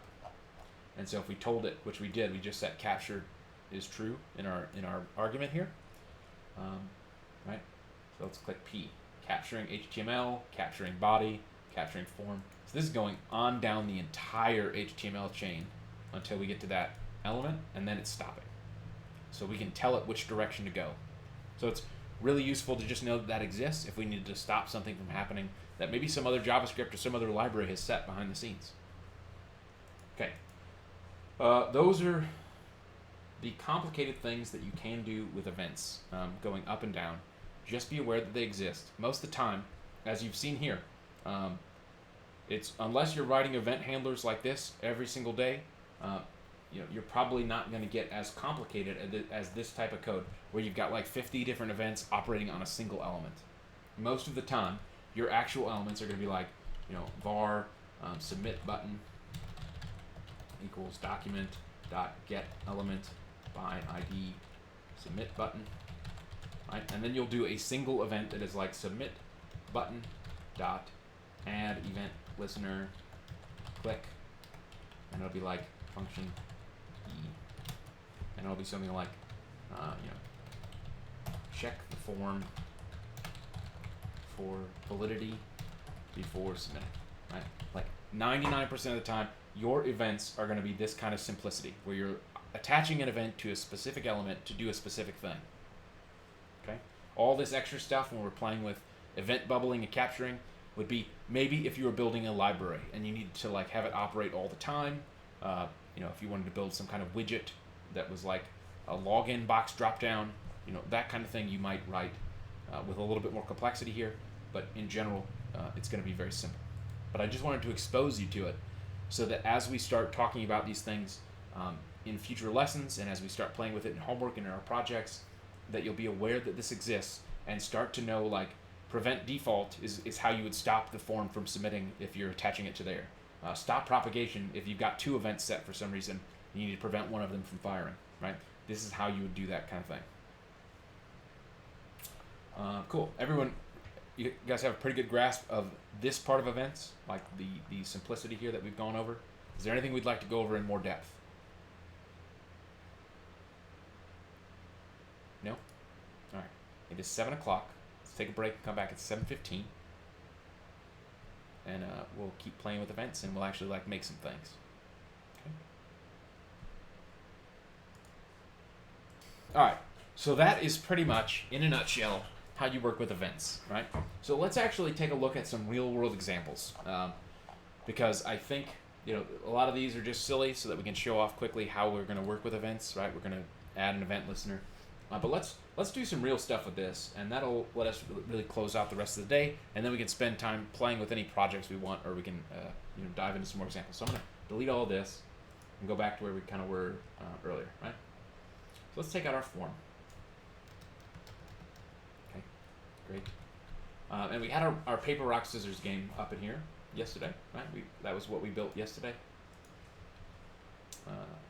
Close this. Let's make this smaller, right? So we have paper, rock, scissors. So let's continue building on this, but let's make it a little bit better. All right, so let's put in here, let's put this up into our top element. All right, so we're going to take out our paragraph tag here, and let's just move our code up in here, right? And let's take out all this extra stuff. Right. So we're kind of left with a perfect little HTML page that has our game that we were working on yesterday that we had in app3.js, right? Let's take out this function here as well. Cool. All right. So if we look at our page now, we can see that we got a paper, rock, scissors game.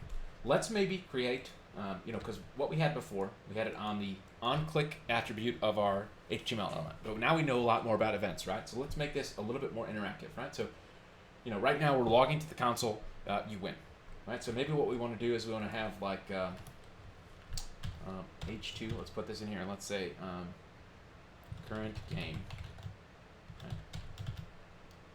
And we'll say maybe paper, rock, scissors. Okay. We've got that little game, we've got our options, and we'll say, maybe in here we'll say P and we'll give this an ID because we're going to do something with this event. We're going to say like game results, okay? And by default, when we load this page, we probably want something to be in here. We'll probably say like, please select your option, okay? Right? And maybe we want to put like 3 dots so that it looks like, hey, I'm waiting for a user, right? So right now, we've kind of got like a nice little game here, but everything is still logging to the console. So, all right, what are we going to do next? Let's take off some of this padding so it looks better. Let's make this 10px. All right, perfect. All right, so in here, we've got our game object.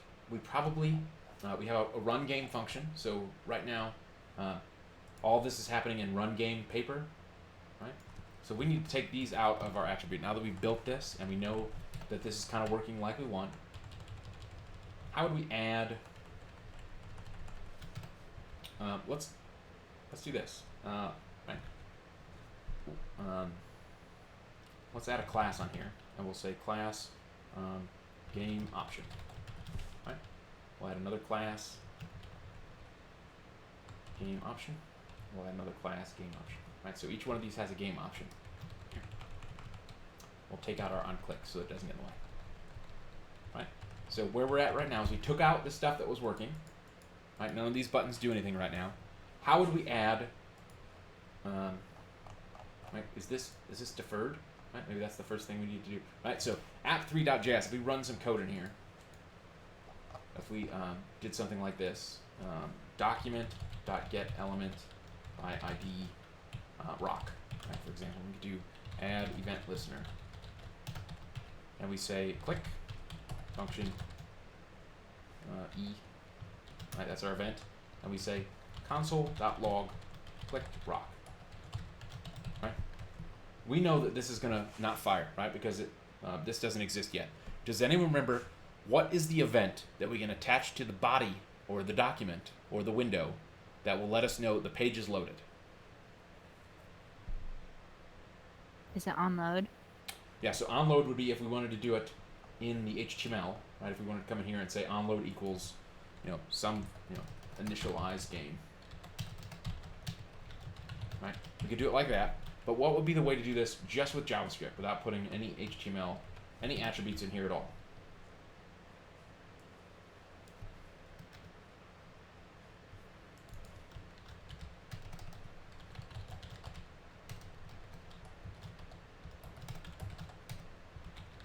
Right? How would we do that?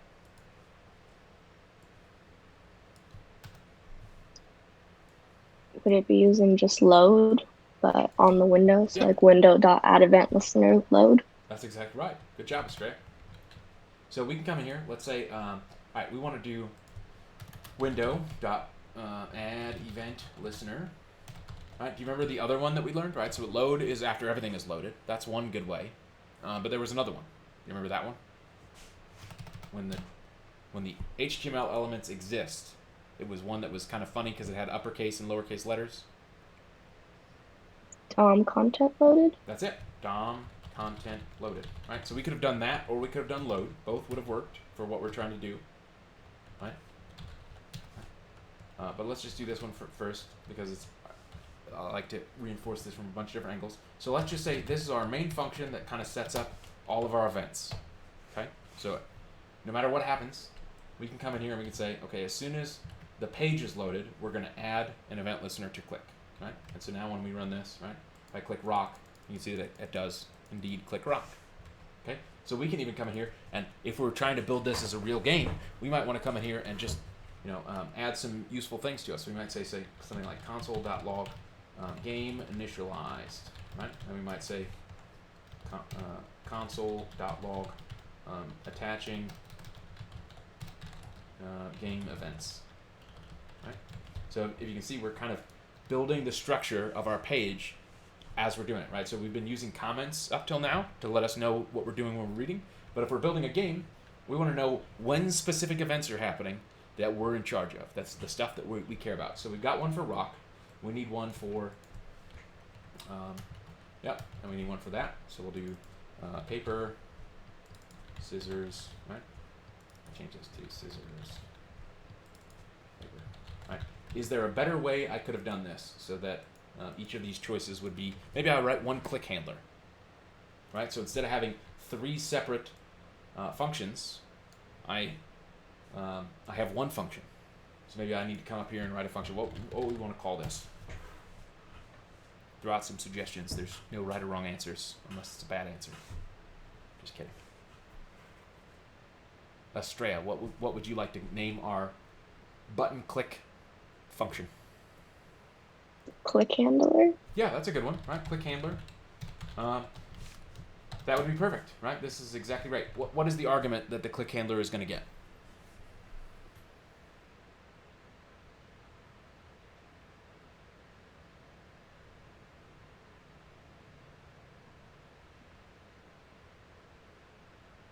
I saw you unmute, so now you're on the hook. You have to answer. What is our argument that all of our event handlers will receive? Isn't it event Yeah, it's event. or E? We can call it whatever we want. We can call it game event, right?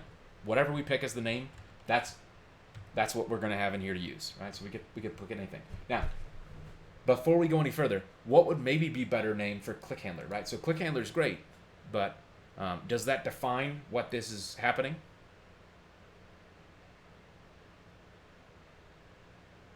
Like, is this a super good name for an event that is doing something in our game? It's a perfectly fine name, right? It is handling the clicks, but maybe we might want to call it something like,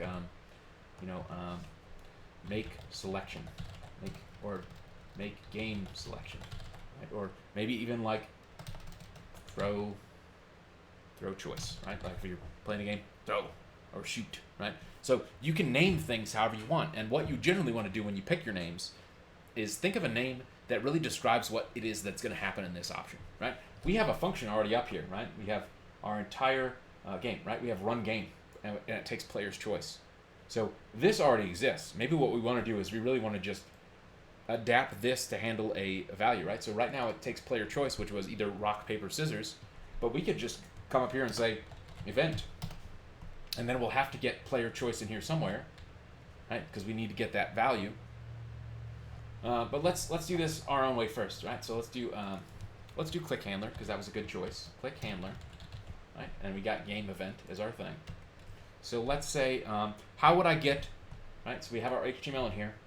I'm going to be clicking on one of these things. How would I get, what was my choice in here?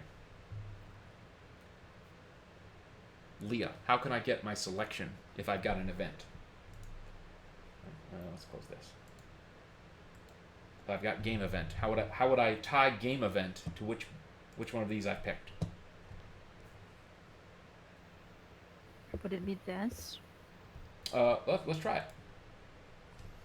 So let's do console.log this. And let's actually change all this. So instead of doing click rock, right, we just say click handler, right? And let's do click handler. Okay, and same thing here. Click handler. Okay, so if I click paper, I get a button. Okay, but if you remember, run game is expecting a string, right? And the string is either going to be paper or rock or scissors. So how could I, in here, in the click handler, right? So this is the element. How could I get that word, paper or rock or scissors? Can you look back at the window, the Chrome? Yeah, the console. Yeah. Like this dot ID. Okay. Or sorry, this hashtag ID. So if I do this ID like that, Would that work? let's try it. Let's see what it does. Let's do console.log.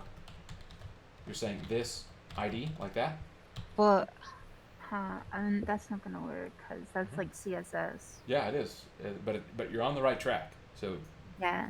don't stop there. Let's see what happens if we run this. Right? It's gonna. Yeah. So it's saying missing whatever after argument list because it doesn't know what to do with this pound sign. So who can help her out here? We're working collaboratively now. How would we get the ID of this? Would it be this dot element by ID? Get element by ID like that? Yeah. Okay. But we already have the element, right? That's what's Oh, yeah. that's what's in this. We need to get the ID of this. How do we do that? We learned about it yesterday.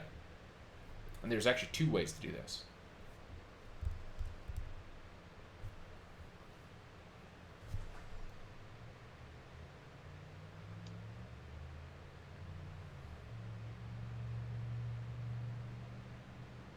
I think Estrella knows the answer. Estrella, how would I get the ID of this element?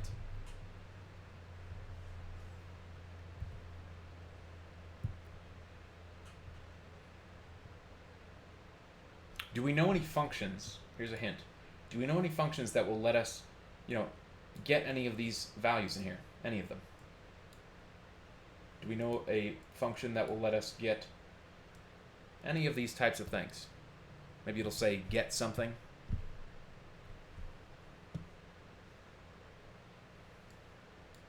Like how?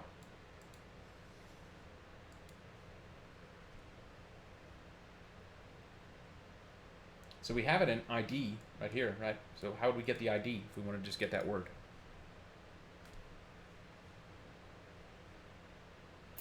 Hashtag.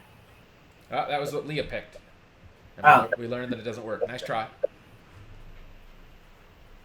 All right, I'll give you a hint. There's 2 ways. We could do this dot get attribute, right? Because those are attributes. And we can say I want the ID attribute. That's one way, right? So if I click rock, it's going to have the word rock. The other way, because this is an ID was one of the special ones. I think we could do this dot ID, right? So I click scissors. It's going to echo scissors. So ID and class name were 2 of the special ones. Style is another one, right? If we had a style element in there, we can also reference it by dot style, or we can do dot get attribute style. I'm so sad. I said ID before I said, or I said dot before I said hashtag. I would have been right. Yeah, you'd have been 100% right. So, right. So we got our string here, right? So if we come in here and we say var choice equals this dot get attribute ID, right?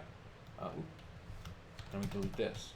Okay. So now choice is exactly what we need to do run game, right? So if I pass this run game, if I come in here and say run game choice, we're exactly back to where we were yesterday, except we're much cooler now and we do better JavaScript, right? So if I click scissors, tie game. I picked the same thing. I win. Scissors beat paper. Rock. Let's pick rock. Oh, we lost. Paper beats rock. Okay? So that's one way to approach this. Let's maybe make this, now that we got our game kind of working, maybe we want to make this a little bit cooler. And so maybe we'll say, all right, so so here's the second thing, right? So we have this click handler here, right? We got our game event. Maybe what we want to do, instead of making a whole nother function that just calls a function, let's rewrite this and figure out if we can make it so that run game is our click handler. Run game, right? We already wrote that big function. That's beautiful. We did a good job on this. So we know that all of our events, so let's just give ourselves a nice name here. Primary game function is click handler, right? So this is a click handler. And that doesn't mean anything, right? Other than telling us this handles the clicks. So we know now that player choice, this was a string that we were passing in paper or rock or scissors. But now that this is being called by add event lister, if we did console.log arguments, console.log arguments, right, we know that this is going to give us an array of arguments, right? So in this one it's saying, mouse event is 0. So this needs to be what?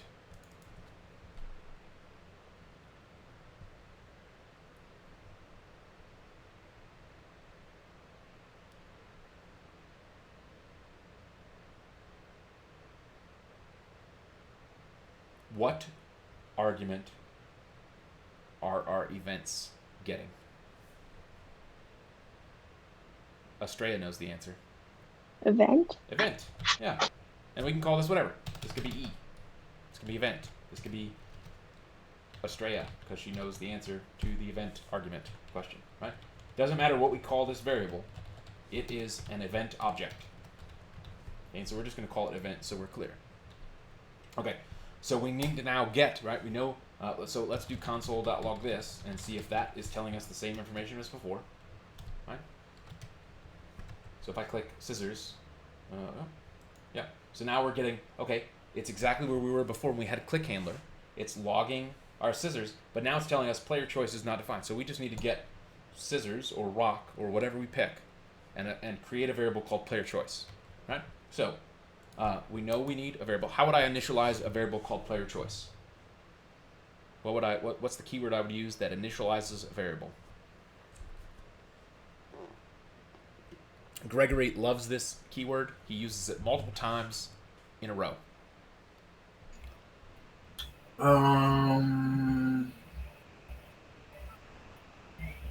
I even forgot. How do we make a variable? What do we use to create a new variable? VAR. var. Yep, var. Yeah. So we need player choice. That's the name of our variable. And we're going to say it equals, Leah, what is, how do we get the element that we need here? The choice? This.id. This.id. Yeah, perfect. So if I save this and run it, click scissors, tie game. Great, I win, I lose, tie game. Right? So we've now duplicated all the cool functionality we had before. We didn't have to create a new variable. We're just using our existing function, and all we had to do was say, the function that the game happens in is our click handler. That's our event handler. In JavaScript, they're actually calling this an event listener. So anytime an event happens, it's going to call this function. So we're doing this on rock and paper and scissors. How else could we define this type of, if I wanted to do it so that I don't have 3 event handlers here, I want to make 1. What can I attach it to? What elements do we have here for ourselves? We give this an ID as well. ID equals, we'll call this like game controls. How can I write 1 event handler that is going to catch whatever I pick?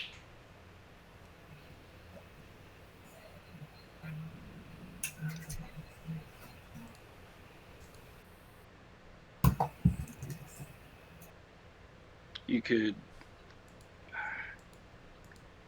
get what was it? You could get game controls and Okay, then let's start there. the children of game controls. Oh, okay. That would be one way to do it, right? Or By ID game controls, right? And we know that game controls has children, right? So if we're in here, like let's do this in the console. Document.get element by ID game controls, right? That tells us that's our div. And then we do children, which gives us 3 buttons in here. Right? That would be one way. But we would have to loop over that, right? Which would still be doing the same thing. If I wanted to just make a click event handler on this element, which has all 3 of them in it, how would I do that? Maybe I want to just add it to game controls, add event listener, and maybe we say click here. Let's give ourselves an anonymous function. Maybe the way we would test this and play around with it is I just want to see like console.log e, right? That's our event object. And then maybe what I would do next is I'm going to click on a button, paper, I'm going to click on scissors, right? Those are 2 different things. I'm going to look in this object and I'm going to see the target was paper.gameOption, right? For the first one I clicked. And maybe the second one was the target was button.scissors. Who thinks they know what we can do next now, right? So if I replace this with run game, right? So now we're up here in our game function, right? This .id now is gonna fail most of the time, right? So if I run this now, right? Paper beats game controls, right? You see that? But we have that event object, right? So how can we get player choice here? Now that we have 1 single click handler.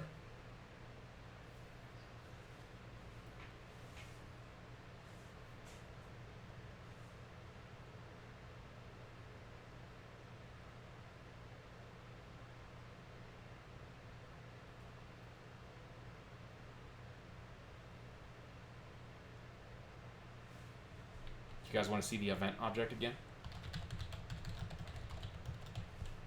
And let's comment this out. Yeah, so come over here. So we have this event. That is the object that is being passed to this function. And there is an element in here that we were looking at that is giving us that same element. The element that was clicked.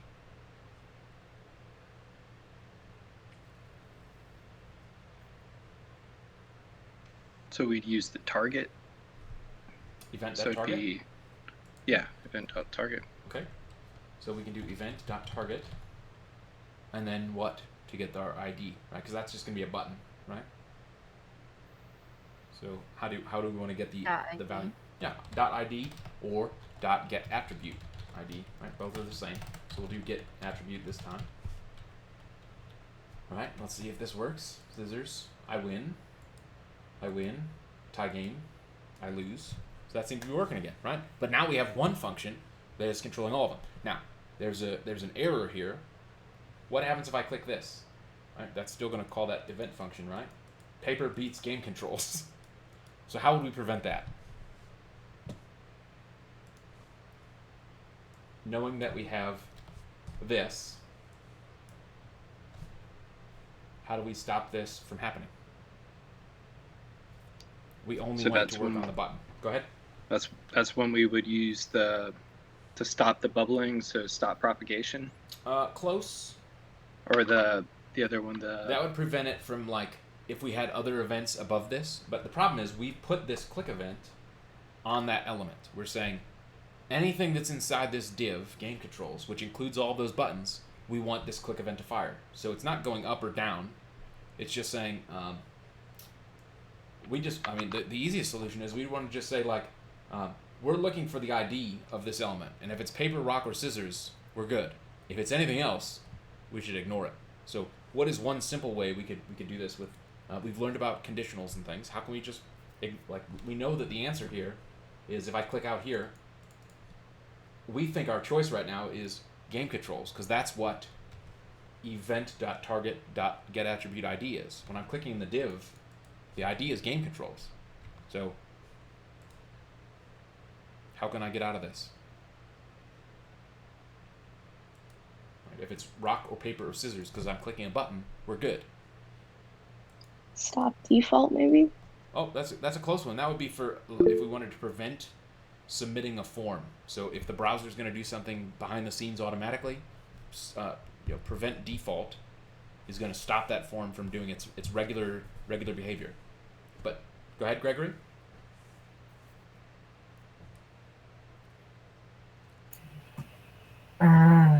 I was thinking of something similar as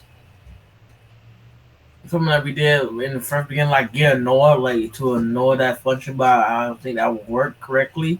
Yeah, this is not a get file, but you're on the right path. We can do something very simple that we learned earlier in the week, or even last week.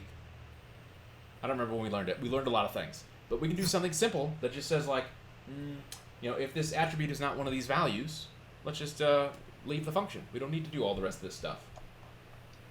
Right? Is there anything else we've learned that would let us... Just a break statement? Or maybe. How would I start this?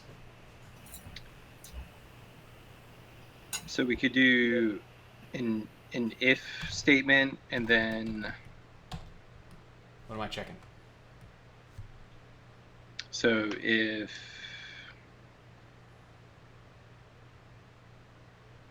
So maybe like if on click is equal to, can you do that? Can you do an event equal to a part of the page? No, because we're already inside of an event, right? So we have no other extra events to look at. But inside this event, we have things like this, right?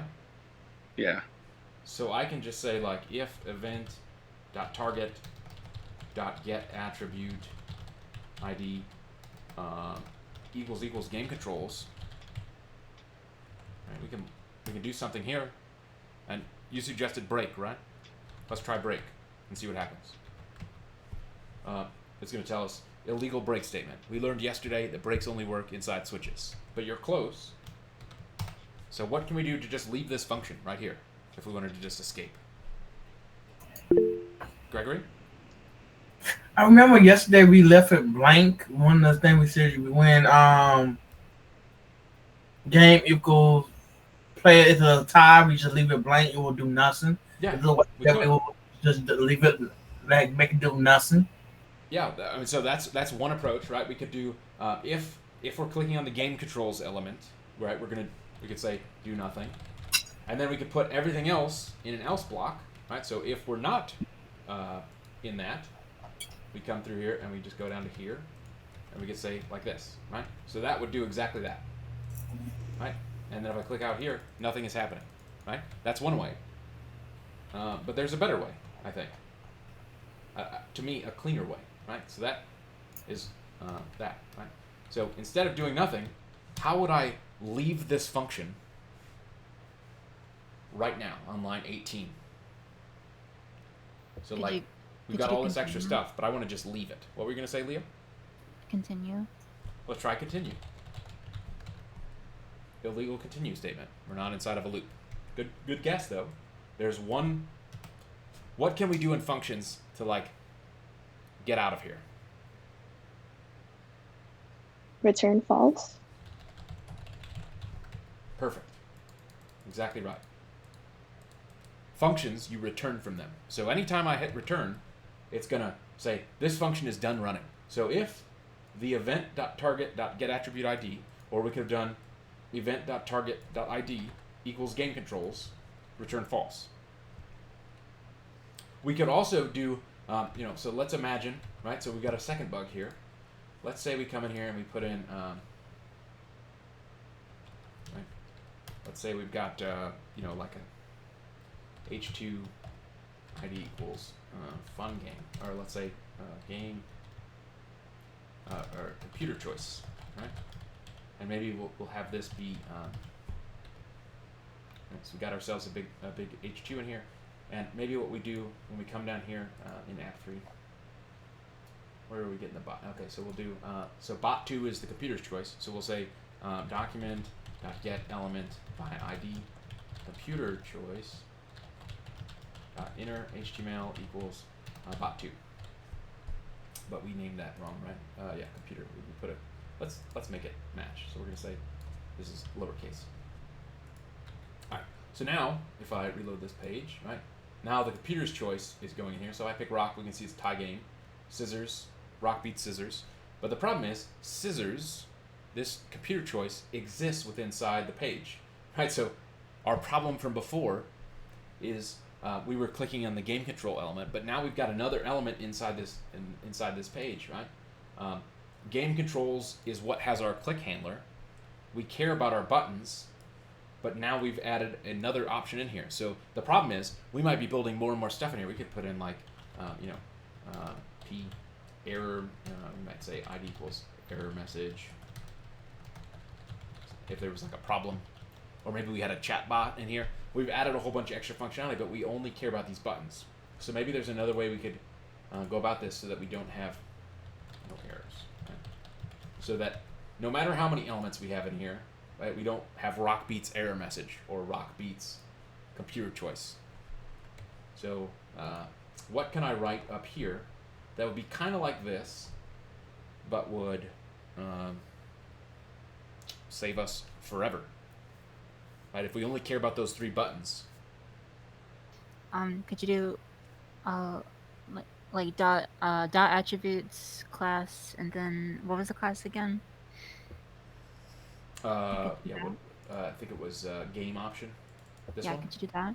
Yeah. Okay. Let's see what that does. So let's do just to see what we have here. Let's do console.log event.target.class name.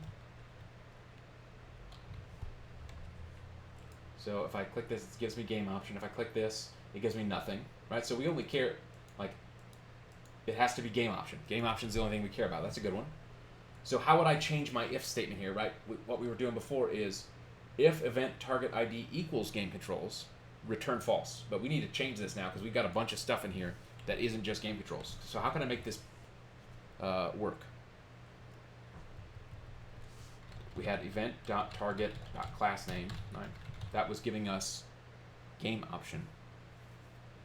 So what can I do that will say, whenever it's not game option, return false? like exclamation point equals and then game option.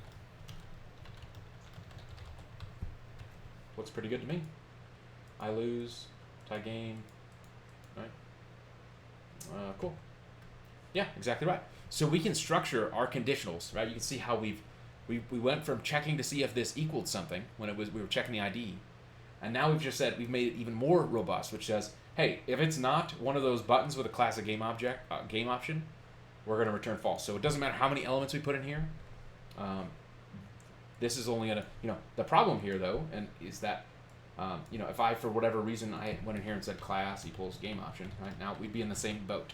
But I think, in the context of like designing good programs, you're going to want to use things like classes, things like IDs, so that you can structure your code in such a way that it will always make sense. But if we wanted to make, if we wanted to improve our game, right, we would do like lizard class equals game option.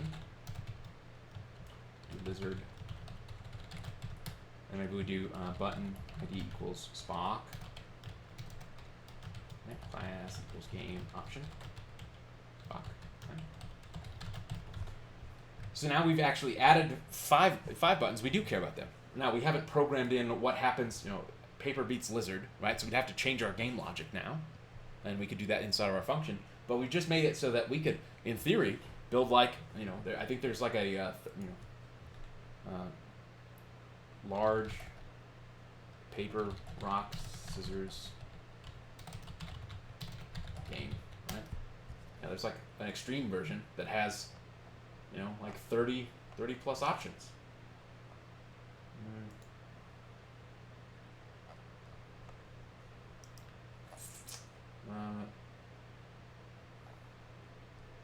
Right? Yeah, like here.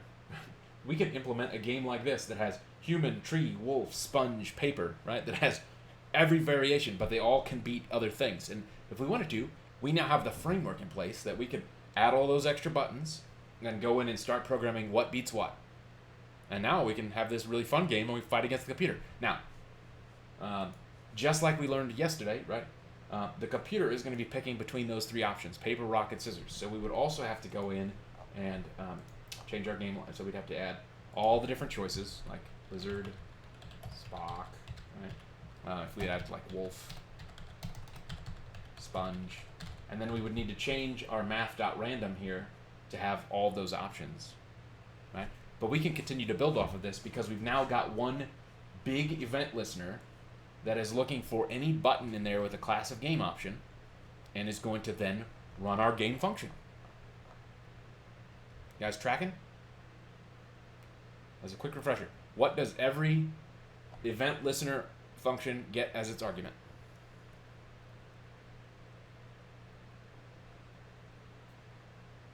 An event. Event object, right? And at any time, right, because there's a ton of things that we can do in here, right? You should get in the habit of, let's just come in here and say console.log event, so that when we click a thing, we can come in here and just look at all the options in here. Now, we were talking earlier about like when we were playing with, on key up and things, right? Like let's do that real quick. Let's make this fun. So we'll say document dot add event listener key up. Right, we'll say function E. And we'll say console.log E. Right? Because remember before we were changing the title as we were typing. But I was saying that I didn't remember offhand what the event object had as its how do we, right? So if I in here and I type, I'm getting a keyboard event, right? And it's going to tell me I'm getting code key A, but I'm also getting this key. So event.key, I can come in here, now I know that e.key equals the key that I pressed. So I can come in here and say document.getElement by ID test, right? That's our h1 element, .inner HTML equals document.inner get element by ID test .inner HTML plus e.key. Right, so now as I start typing up here, you can see I am literally typing inside of this HTML element, right? And you can see it does some weird things, right? I hit enter, and it gave me the word enter, so we'd have to figure out what to do with that, right? We'd probably want to come in here and say, let's give ourselves a reference so I don't have to keep typing this all the time. EL equals document get element by ID test, right? I can do L equals that. I'll do L dot inner HTML. But what we probably want to do is we want to say like var letter equals e dot key. So instead of actually pasting what the event key code is, so we'll do letter here. But then we'll want to do if letter equals enter, right? We'll do letter equals /n. Or maybe we actually need to, because it is HTML, we probably need to replace it with a new line or a line break, right? So if I do, right? And now I've got the makings of a text editor, right? But you'll notice that some of these extra key codes, right? Another one that it showed up. If I hit tab, it's doing tab. So we probably need to add this. So else if letter equals tab. We might want to do letter equals, and because white space is not preserved, like we know that the special character for tab is this, but in HTML we probably actually want to use NBSP, which stands for non-breaking space. NBSP, and we'll do this like 4 times, so we get NBSP, NBSP, NBSP. Right? And I don't expect you guys to remember that. That's just we'll learn about this later. So I can do ASDF, and now you can see every time I hit tab, I'm tabbing over a little bit, right? It's giving us extra chunks of. And I hit tab. See? So that would be one of the things, that's in the event object, right? If we look at, because we are still console logging it, right? Like, anytime you're wondering what information you have available to yourself, you can come in here and look at the event object that is going to get passed in as its main argument. It's going to tell you everything there is to know. It can tell you the key. If you wanted to know the ASCII key code, right?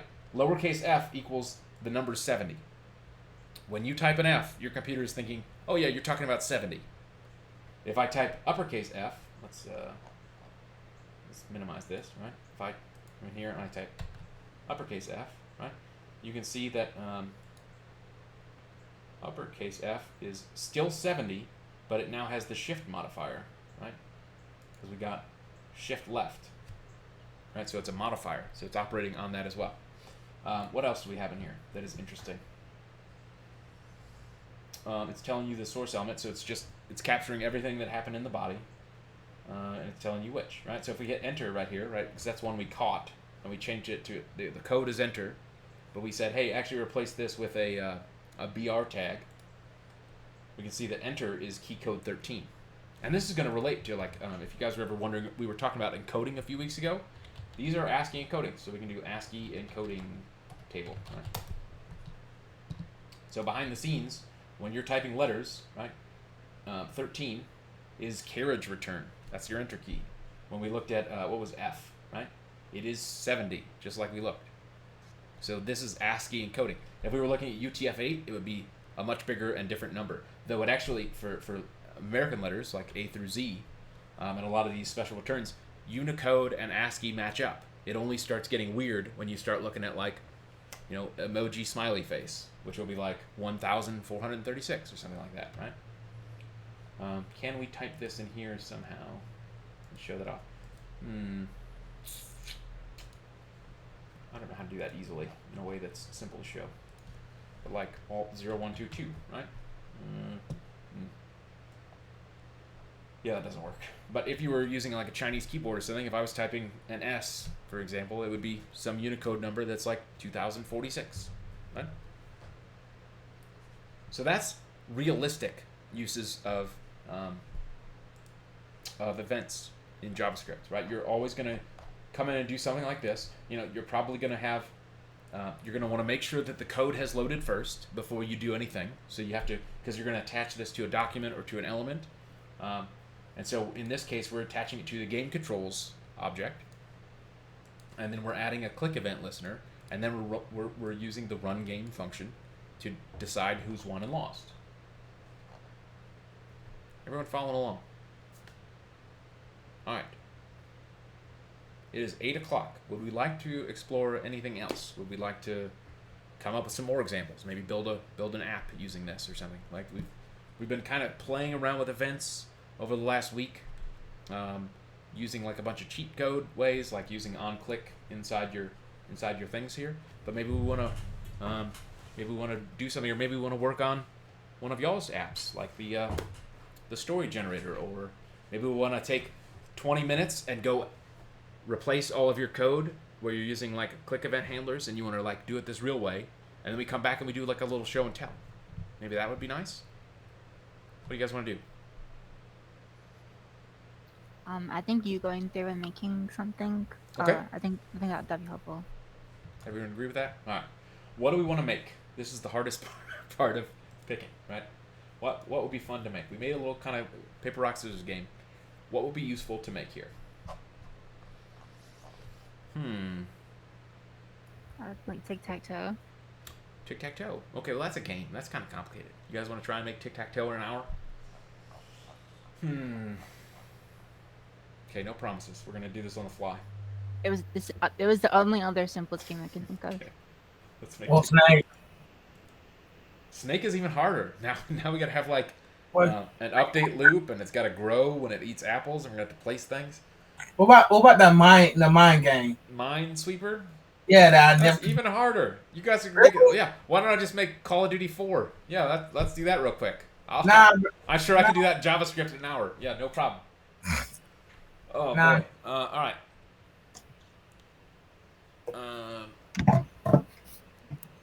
Can we do tic-tac-toe quickly? We'd have to understand matrices. What about something you have a structure for already? Are there any? Like the zombie website, the zombie tracker that you'd made. Oh yeah, we have a zombie tracker. Yeah. Let's pull that up and see where that was at. I don't remember where we left it. Open folder. Zombies. Yeah, so they might use that. Let us close this page. And where did that one go? Wait, what? Did I close it? No, that's fine. Open live server. Oh my gosh, I don't want all these pop-ups. Stop it. Alright, so we have an infection tracker. It's kind of ugly. Oh yeah, we were having it do it like on... yeah, we had it inside of zombies.js, right? We had a data model in here, and it was doing stuff. Maybe we want to turn the zombie thing into a little mini game, right? Where we can like deploy resources and stuff. Okay. So the first thing it did was it. All right. So we got our outbreak here.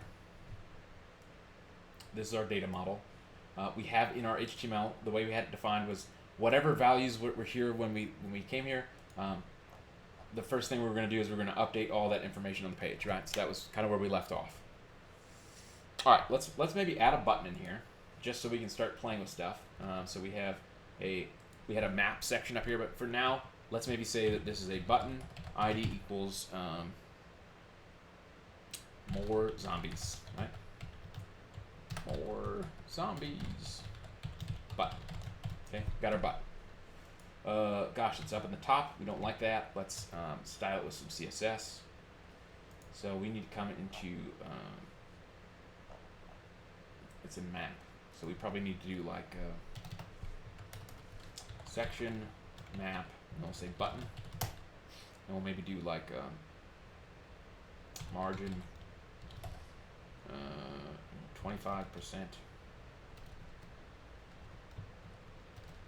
Right, so it's going to be top and bottom is going to have 25% margin, and we'll maybe do auto. That moved it down too far.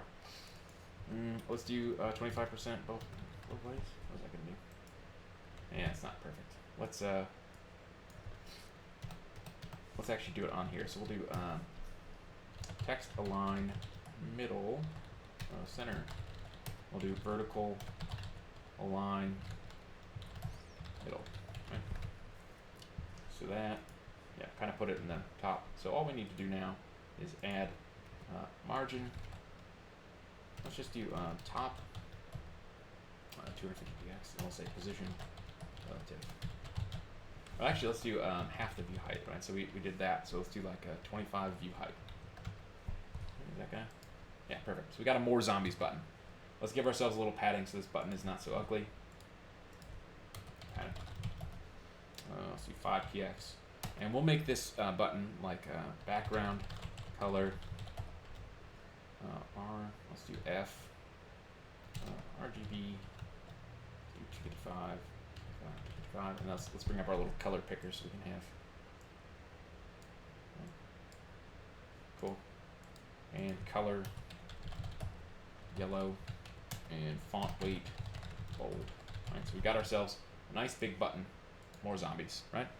But something needs to happen when we click this. So let's go into our JavaScript. All right, and let's start making our cool.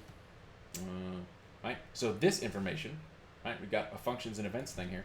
We probably want to come in here and say, let's actually make a helper function as well. Right. So helper functions. Right. I don't want to type document.getElementById over and over and over again. That's going to drive me bonkers. So we're just going to make like function getEl, and it takes element L string. Right. And we'll do return document.getElementById L string. Right. So now I've just made a function that saves me typing this out over and over and over again. Okay. Now I'll do getEl. What do we call it? Shoot. More zombies. Add event listener. We'll say click, and we'll just do function e, or let's call it event. And just to make sure we're in the right spot, we'll do console.log more zombies. Right.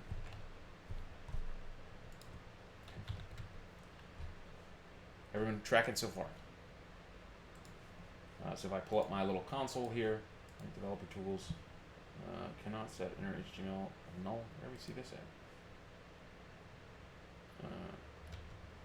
Why is this happening? So something in our loop is broken, but we'll worry about that in a little bit. So good. Right. So I click more zombies. Everything's good. Oh, I'm pausing the debugger. Why am I pausing the debugger? Oh. More zombies. Right, so more zombies is working when we click it. So what we probably want to do in more zombies is we have this object up here and has information in it, but we want to probably make this some kind of exponential growth, right? So active is the current count of the number of active zombies, right? So if we look at Georgia as our example, maybe what we do is let's actually strip out everything. We'll say the outbreak has begun in Florida. Right, Florida is where everything began. Of course it begins in Florida. And now, because we've got this data model, we probably want to come in here and let's just take everything out in here. All right, we're going to have JavaScript build our table. So if we load this page now, we'll see that we've got no outbreaks by state, right? But we're going to want that to update live. So, all right, we've got our CSS, or we got our data model here. We have Florida, active 0, new 5, zombies. All right, so we probably need to make it so that new is the thing that's always updating, and new is always going to add to whatever's active.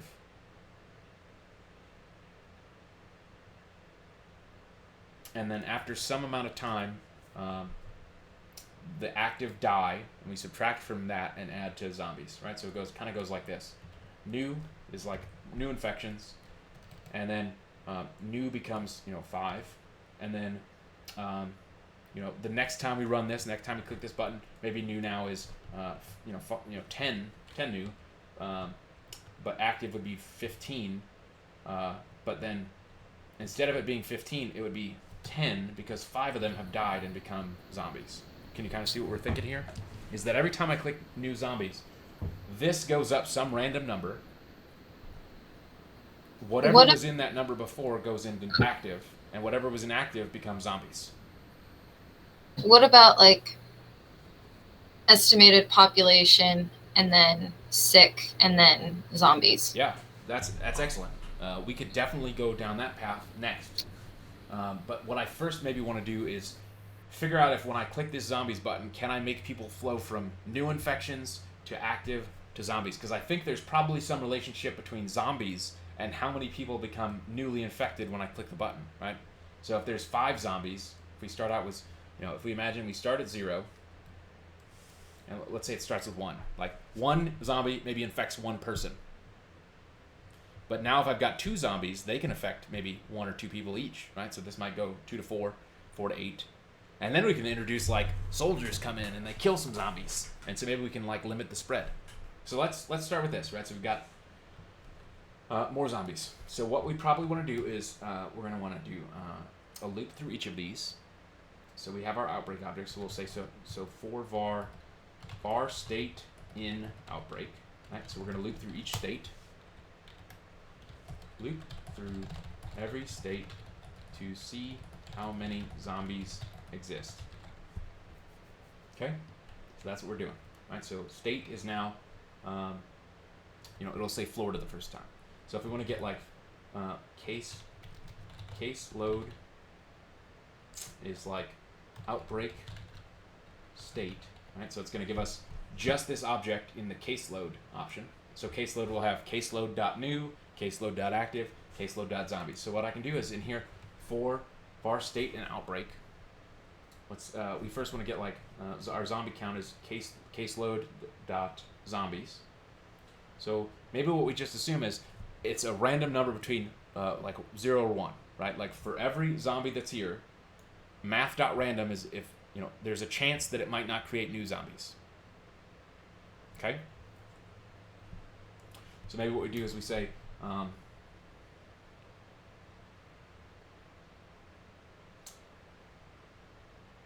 right, so 1 person can make either 1 or 0 zombies, right? Maybe we make it 2 or 0 zombies. Right? So it could be 0, or they could bite 1 person, they could bite 2 people. So, who has an idea of how we could write this in JavaScript? So we know we have math.random, which is going to give us something between 0 and some number. But we need to do it between 0 and some number times, right? So math.random times 3, right? Or 2. Math.floor. That's going to give us something between 0 and 2, which is good, right? 0, 1, or 2. And then we maybe multiply that by math.floor, not math.flow. So we want to say like var new cases equals caseload.zombies times that, right? So every time I click this button, if we console.log this, console.log new cases, right? So what we're doing here is we said, give me some random number between 0 and 2 times the number of zombies we have currently. That's going to be new cases. So if we click this button, we should see, 1, right? Maybe we need to make this 3 because we're going between 0 and 2. Yeah, that's better, right? So every time we click this, they might infect nobody or they might infect some people, and we got a new value here. So now that we have a new value, we can say caseload.new equals new cases, right? And then every time we're in here, we can say caseload.active equals caseload.active plus new caseload.new. And then we probably need to wipe out new, right, every time. So we can do yeah, so we're already doing this here. So let's just console.log caseload and see what this gives us. I think we're missing something here. But okay, so we started out with 1 zombie, and now we have 2 new ones, which are also then 2 active. So the next time I click this, right, now I'm getting, we added 1, and now we have 5. And so the only thing that's missing is that these active eventually need to become zombies, right? So that our zombie count will grow. So we have 20 active cases, but they're not dead yet. They haven't become zombies. So do we want to do this every time? Maybe, yeah. So maybe we want to go and say caseload.zombies. We actually probably need to do this above, right? We need to do like caseload.zombies equals caseload.active. caseload.zombies plus caseload.active. All right, so every time we click the button, we're gonna figure out how many zombies we have, and figure out how many new zombies are in here, and we're always gonna say that's gonna be new. But we probably need to do this first, right? So every iteration, we're gonna generate how many new cases are coming in.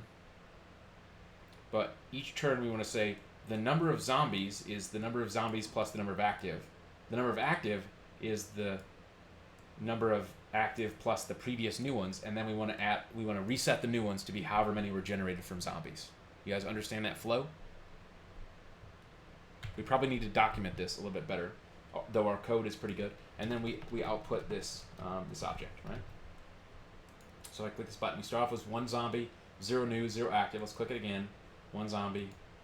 Uh-oh, more zombies. Now we still have 1, but now there's 2 new ones. So the next time I click this button, I would expect these 2 to be active, right? Which happened. And now the next time I click this button, I would expect these 2 to become zombies, right? And they did, 3. But now, 0 to 3 for each zombie that's in here, this number is going to start growing like crazy, right? Oh, look at that. We've got some kind of runaway growth here with our zombies. And eventually, we're going to run out of people in the state of Florida. Okay? So that was kind of what Selena was talking about. Now, we probably want to have like a, if we're building this as a little fun game, I'm thinking to myself, we probably need to have,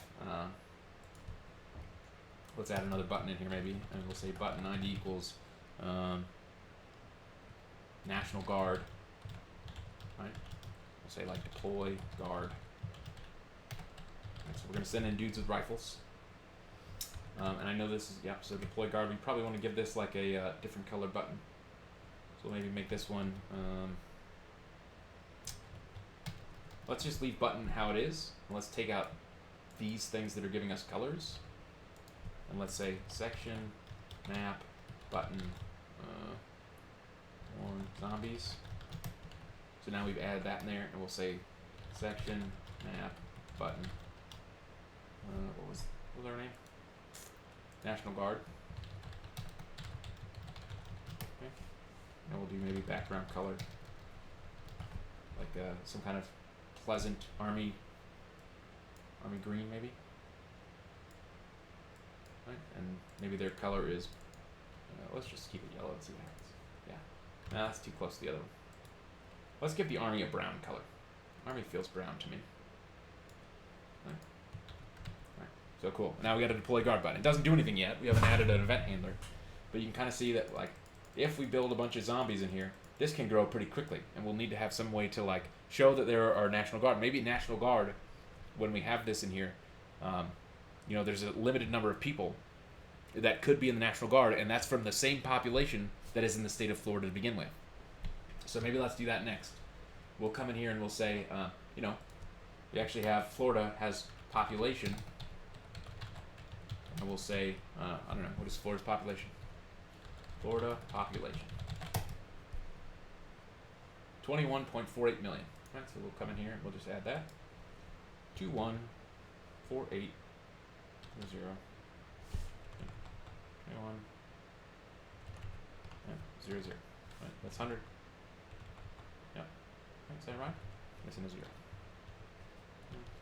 Yeah. Nope, that's 214. Too many. Too many zeros. Escape. Alright, cool. So now we have population. So anytime we update this number, zombies, we want to subtract it from population. So let's say, good. So let's say caseload.population equals caseload.population minus caseload zombies. Is this going to be right?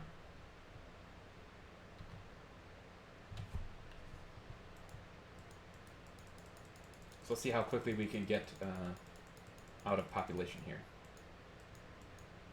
Oh, we went to negative numbers there pretty quick after like 15 steps, okay? But we have a population now, and now we can track the progress of growth as the zombies come. But maybe we make it so that, maybe we want to make it so that this number is not as aggressive. Maybe we want to make this 2.5, so it doesn't grow as aggressively. But I think like once you get to major cities and stuff, there's probably some kind of curve function that we'd want to put on here, so that like outside of Tampa, outside of Jacksonville, like you're gonna have swarms of zombies, but it's gonna be harder for them to get the last remaining people. So that over time, maybe it's multiplied by however many people are in this population. So we got some kind of ratio. I don't know yet, but something to like take a note of. Maybe we'll put this in here, and we'll figure out like where do we have this population. We'll just give ourselves a note, and we'll say to do. Think about how to make this grow less aggressively as population shrinks. Right? We know that like the survivors are gonna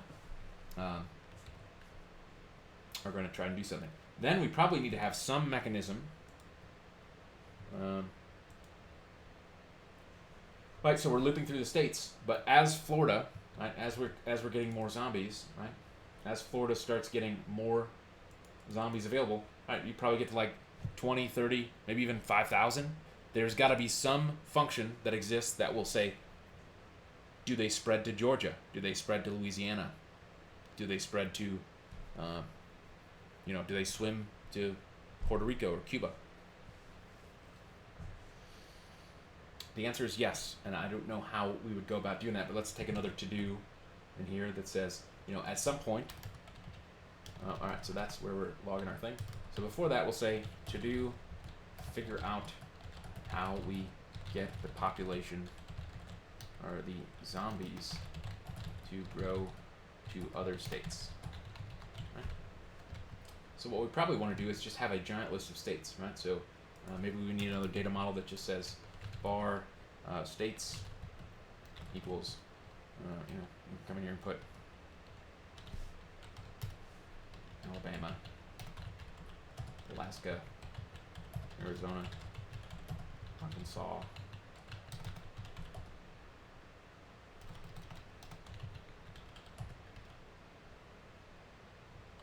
California, right, and so on, right? And then we'll do Florida, right? So we're gonna have this giant list of all 50 states, and maybe we make a giant list of all the countries in the world, so that we have this that we can watch as like populated. Maybe this is like United States, right? So that we can have a list of countries as well for tracking this population growth overall. And we're, to be brutally honest, like the best place to put this is not in our JavaScript like this. We're going to probably pull this from our database when we learn that in a couple of weeks. But for the purposes of like prototyping how the growth spreads throughout this scenario, right? Outbreak is our like cases, right? This is like by state, regardless of what country it's in. We just want to know like, okay, this is going to tie to some key up here, right? Florida is a state in the United States. As it spreads, how does it spread, right? Because the interesting thing about an outbreak like this, and coronavirus is a great example, is that like just because the states are close to each other, in a zombie outbreak, it's probably like they're going to walk across the border and infect Georgia, but they could also drive across the border, or they could fly to Canada. So this can spread worldwide until we shut down air travel. And so maybe what we need to have is like, as we're deploying the guard, and if we were building this as a video game instead, maybe we would want to have like you've earned some number of research points or some number of executive orders that you could declare and say like, we're going to suspend air travel, we're going to suspend, we're going to close state borders. Maybe maybe when you deploy guard, that's going to deploy troops, but you can choose deploy guard at borders, right? So that like it contains it, or that you don't let people cross your borders. If you're Georgia, you don't want any of those Floridians coming in with their weird zombie sickness. Okay. Okay. The next thing we probably want to do, just kind of to wrap up in our last little 30 minutes. So we've got it looping through our outbreak, but we probably also need to write a function that says, okay, for var state. So after I've clicked this button, let's just make a new function that says like create or update table. Right, and we maybe just put in outbreak. Right, so whatever the current version of outbreak is, which when we click this button, it's going up. Right, we want to update this table down here that right now has nothing in it. Okay, so how will we do that? Let's make a function. Let's put it with the rest of our functions. Yeah, so that's our event. So let's do function update table. and let's say it takes an outbreak object. Right? And let's just simply come in here and say, like the first version that we'll do is probably just going to always replace whatever's in the table with the values of this outbreak information. But then we'll because this table is going to grow large, we probably want to make it so that we're not updating the entire table every time. We're just updating the cells that have changed. So we'll probably want to think about this in two different ways. And as we keep building on this, we'll continue to iterate and improve. So the first naive way is, we can kind of take this same thing, right? Or we can take these first two lines, right? Perfect. For our state, so we got our caseload. We know that caseload is going to have new active zombies population, but we need to come in here and say var t. We're just going to call a table t for the sake of being fast, and that is we're going to give this an ID. Facts table, right? This is going to be where we put our facts, and we'll do get L facts table, and then we could simply do all right. So we're looping through these, and we'll say t.inner HTML equals, and we can just simply say we probably want to do this in the t body so that we're not overwriting our t head, right? Because if we look here, right, t head, this is good. We want to overwrite just what's in here. So we'll say ID equals facts table. And we'll take this out. So we'll say facts table inner HTML equals tr. Oh, we'll do t.inner. Let's actually first wipe it out, right? So every time we come in here, we'll say t.inner HTML equals. Right, so we clear this every time we click this button, and then we'll say tr.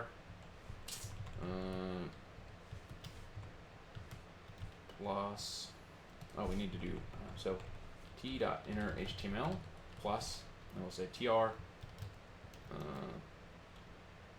What are our four things? It goes state, active cases, new cases, zombies. So we could say td, and then we'll say plus state plus td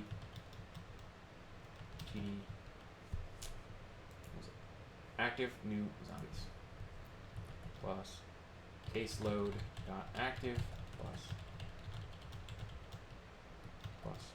caseload new plus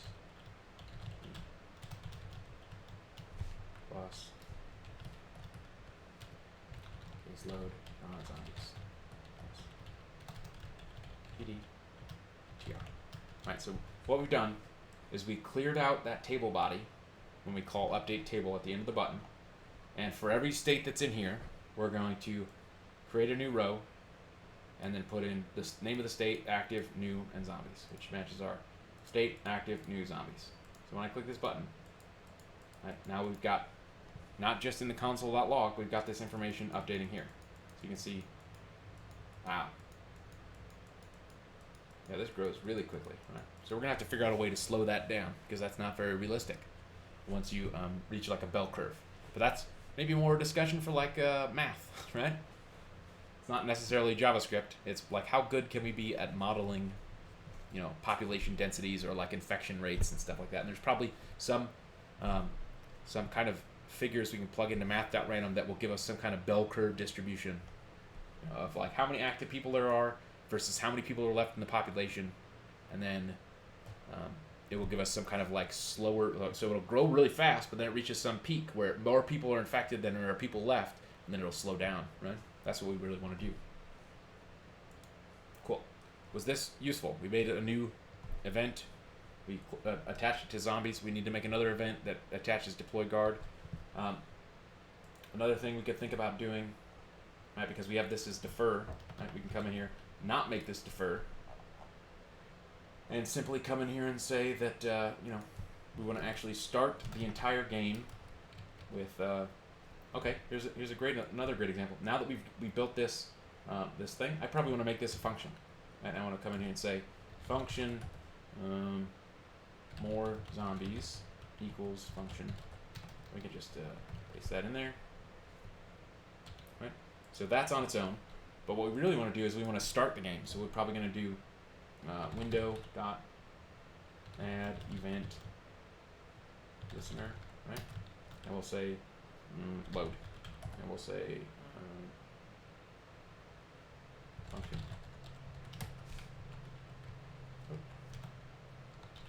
And what we'll do is we'll just put, our click handler for the zombies when the page is loaded.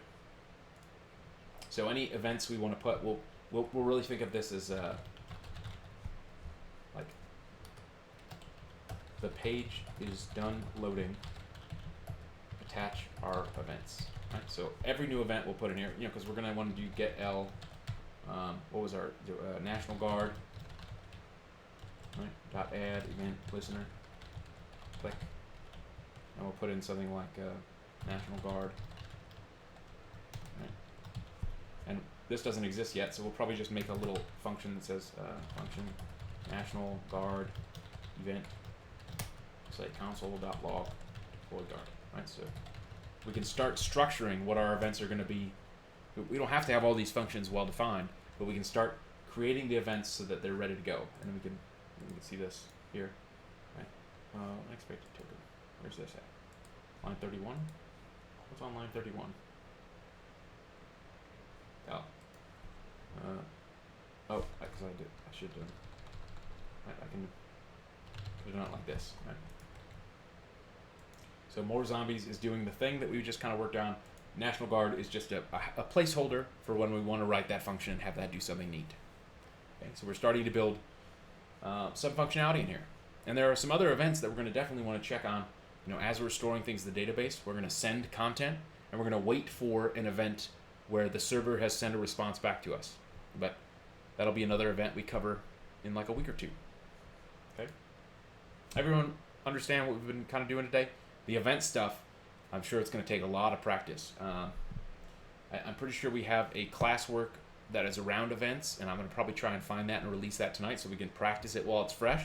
It's going to take a lot of practice. Events are super weird because they are completely disconnected from the flow of your code, right? Like you can write an event, and it's not going to fire until somebody does something.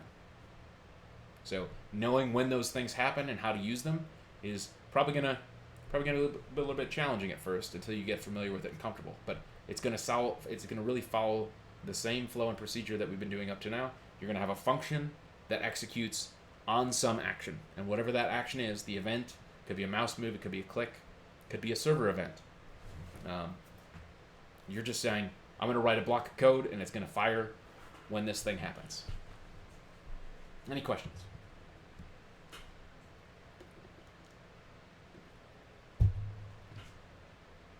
No questions at all.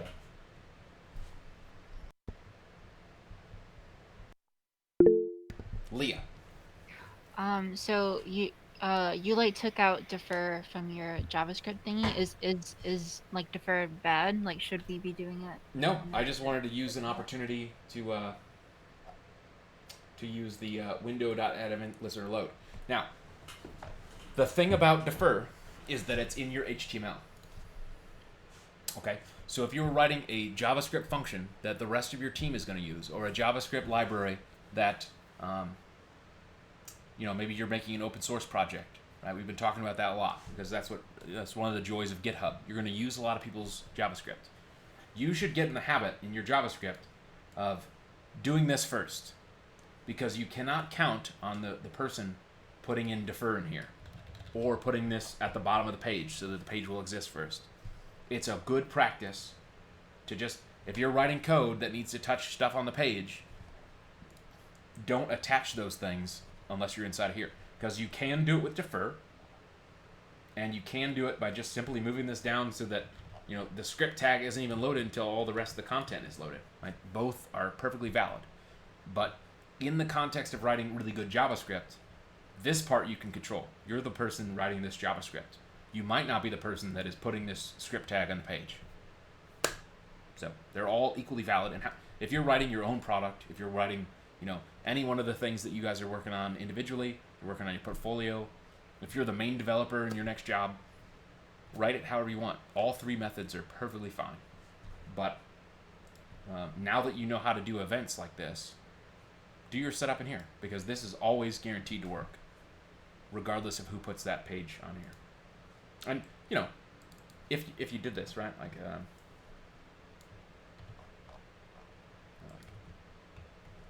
if you put this in here, right? We're gonna do this outside. Right. It's not the end of the world. It tells you what's wrong. Cannot read property event listener of null. So if you did this, you'd be like, oh yeah, the page hasn't loaded yet, right? So now you would choose use defer, move it down, or put it inside of a thing. Right? It's just a good habit to be in. Like, always write code that is gonna cover most of those cases. And maybe the better thing to do, you can imagine if this was loading a whole bunch of data from the internet, right? It's getting that initial object. We might actually want to just start attaching our events on DOM content loaded, right? Which is the other event we were looking at, which is as soon as this page is ready, I can start attaching events in here. But you just have to choose the right event for you, for whatever your circumstance is. Cool. What else? Good question. We need to make this look less ugly next time. This green is pretty hideous, huh?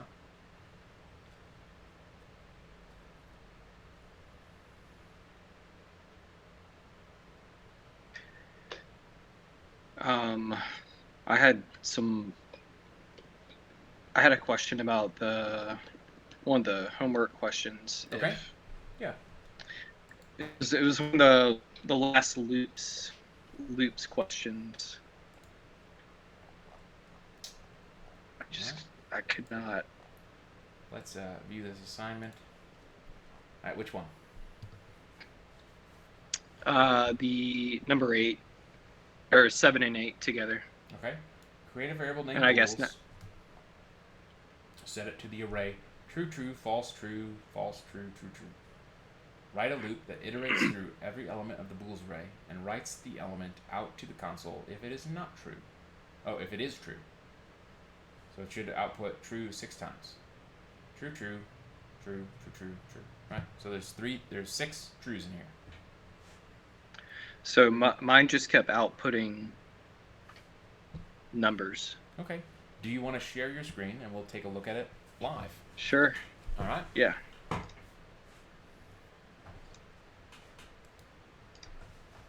I'll stop presenting. I'll pull you over onto the recording page and we'll take a look together. All right. All right. So you have your, okay. Yeah. So you have a boole's array.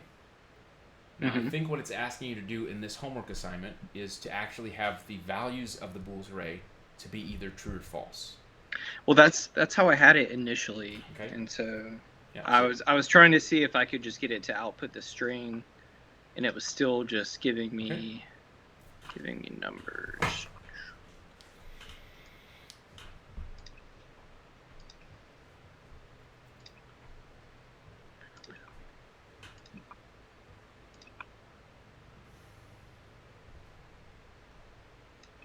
All right.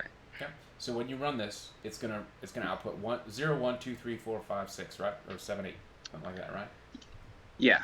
Yeah. Okay. So if I do the live server.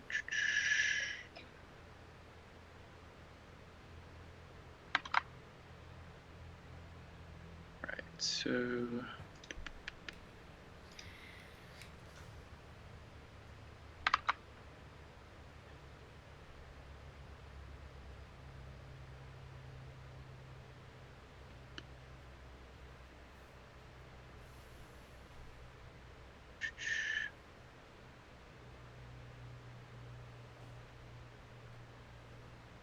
Okay.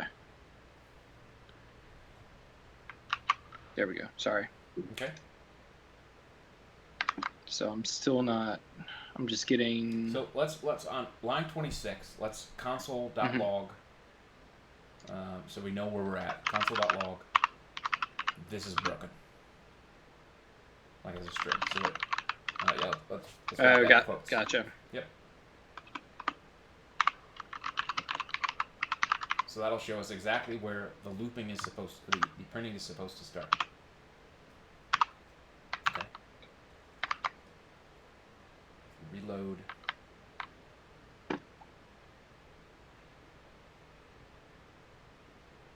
Still not. That looks like Are you I on think the right, Are you on the right page? You're on index. No, I'm not. I was, yeah. It was homework 3.sheet. There we go. Sorry. Yep.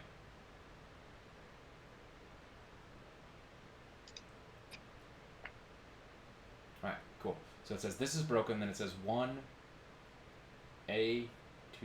What is all that stuff? Sorry, that's from. So let's do me a favor. Do you have Chrome on here? I do, but I still couldn't get it to do the there. I couldn't get it to do the let me present. I never finagled that. We don't need it to present through here. We just want to okay. Open up Chrome and use. Oh yeah. Their developer tools you're are right. a little bit better. Gotcha. Because I don't know what some of these symbols over here are doing. Okay. So we can just type in 127.0.0.1. Yeah, perfect. And then instead of index.html, we're going to do hw3.html, right?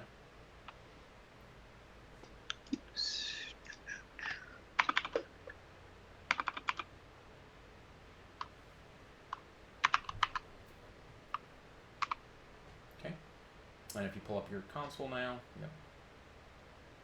3 dots up in the right corner of your browser window. Yep. And then go to More Tools. And then Developer Tools.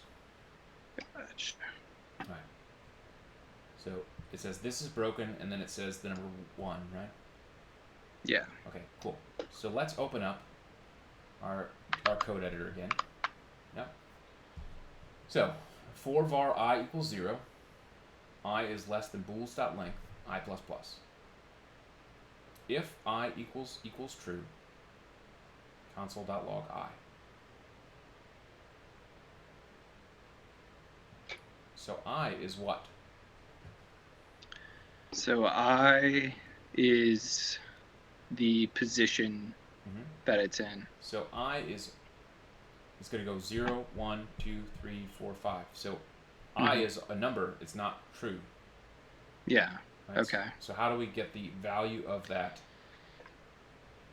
of what it's in there, right? It's how we access the array value. So it would be...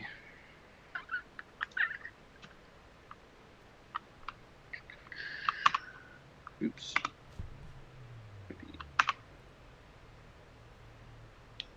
And just leave that blank, or nope. You're close, right? So bools is the array, and it has indexes in it, right? So it has positions. So it'd be bool. It'd be I.bool or bool.I, bools.I. It can't be bools.I because that would be if it was an object, and I is a variable. Okay. So you do bools square brackets I. Oh, oops. Yeah, and then you got an extra parenthesis in there that was just added. So it's right after if bools.I or bools I. Parenthesis. Gotcha. Okay. And if you reload that page now, and then console.log, if you go to your console.log there, you're just logging the index. So I want...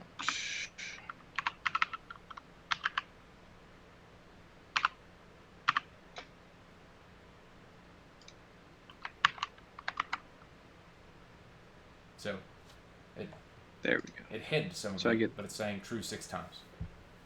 Okay. So if you change that to if bools I equals false, how many falses would we get?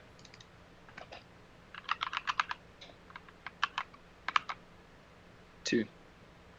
Okay. Does that feel correct to you? Yeah. Okay. Does everyone else agree that that's good? Bools was our array. When we're doing var I equals 0 and we're counting up to the size of the array, I is just going to be a number. So we've got to get the value of the array Okay. at that position. Okay. Yeah, that's what I was having trouble doing. And then that's pretty much the same thing. I was having trouble. Yep, so I is never going to equal A or E. I is going to be a number.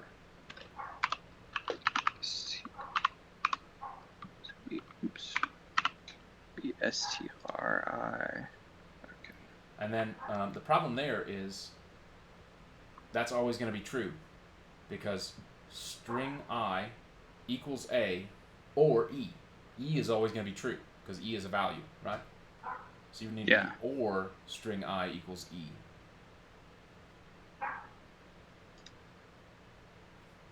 All right. Up here in the first part? No, so on line 38 where you have STRI equals A, as soon as you put that or sign, that's going to evaluate a second statement. So you would want to put or STRI equals E.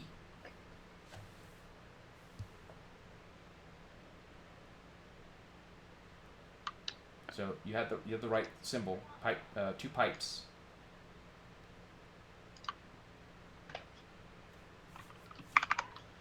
But then you have to compare the second, like, what are you comparing in the next one? Okay. Or STRI equals E. Oh, okay. I gotcha. Mm-hmm.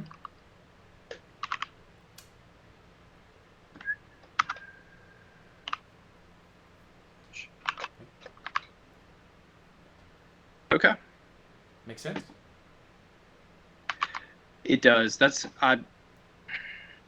what was happening before. I was just getting the number output, like the index position, rather than actually calling the string or the array in the. It makes sense now. Yep.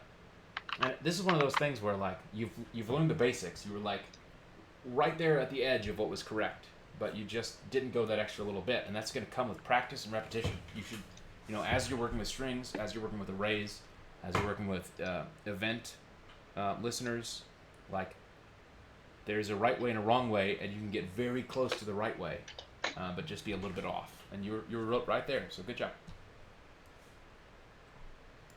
How would you have tested that if you did not have us here to help you? I mean, I had it up in the console, in the Safari console, and I was just trying different versions of it. So before class started, I was getting close when I had the STRI, and then I got it to print APPLE. So I got it to print the whole thing. I just hadn't gone up, and then I guess in the comparison logic, I hadn't added that in yet. So yeah, I think what I would do in your situation, because I have forgotten entire programming languages how to do things. I would probably always turn to Google as my first thing, and I would just look at the basics. I'd say something like looping through JavaScript arrays, just to get a refresher, because there's going to be an example in here that shows you, some of those ways to do it. That's a terrible example. I actually looked at that one earlier, and I was like, whoa. Yeah, so like here's a good one. Right, so you got 2 strings, hello and world, and then it's showing you the for. That's the version you were trying to write, right? So like the only part you're missing was the correct way to access the values, which is my string array I. You were super close. I would have probably just done a little bit of searching until you're like, oh yeah, that's the one I know how to do. That's the correct version. Okay. But there's a whole bunch of different ways. Right? I don't know if the instructions tell you how to do it, right? So it says write a for loop that iterates through that, right? So you could have also written this version, right? So what was our var bools equals true, true, true, false, true, false, true, false, right? So for var I equals 0, I is less than bool's dot length, I plus plus. Right? That was the one you were doing. You could have also done for var val in bool's, and you could have done if val equals true, console.log val. There's a few different ways to loop through things, and the homework does not specify which type of loop to use other than says use a for loop. This is still a for loop, right? And so this would still technically work, right? We can run this. We could run this in our console and just verify that this is going to give us what we want. Let's pull up a...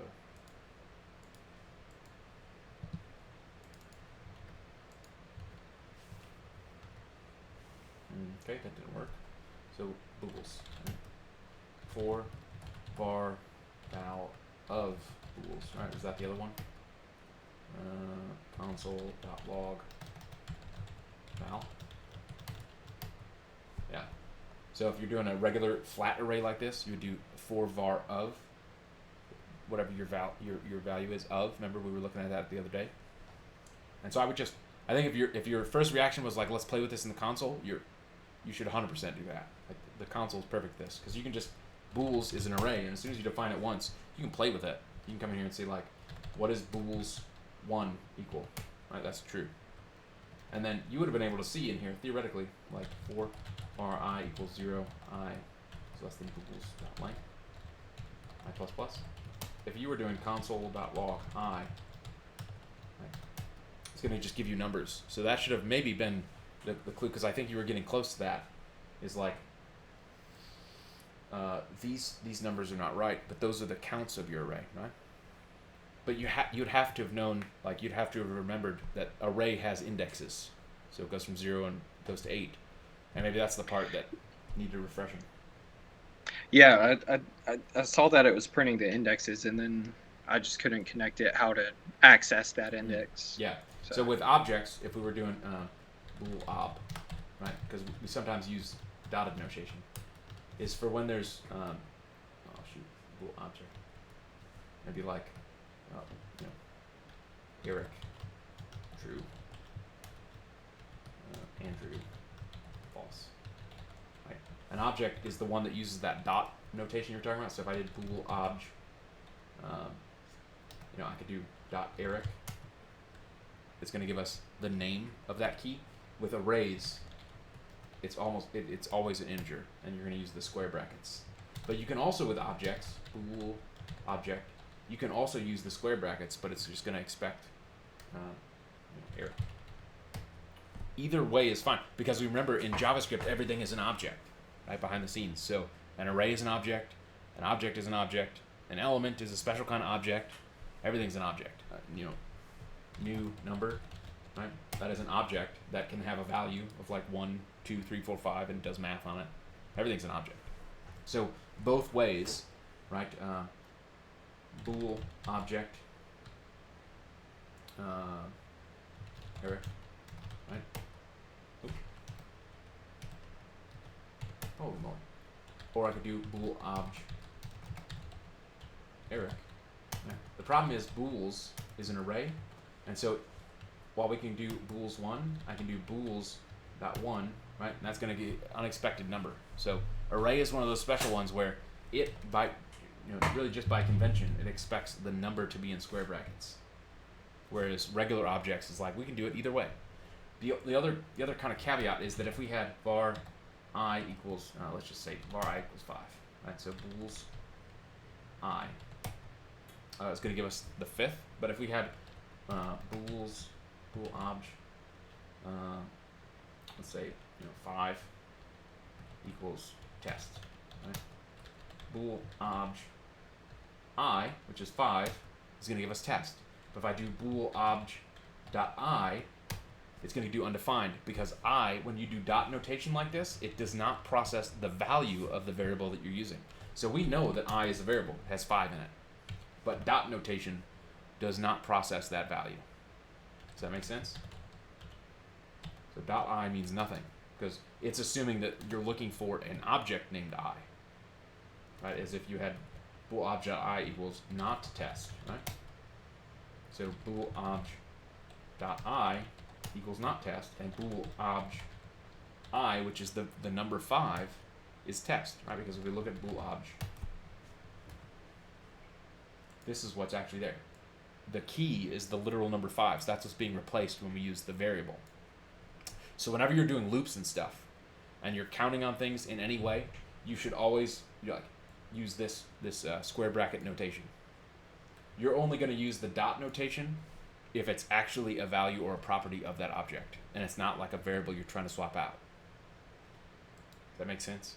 So like I could have var name equals Eric, right? So name is Eric.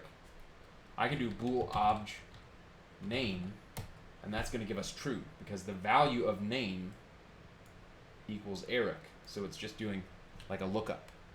It's an association. And in some programming languages, they'll call this an associative array.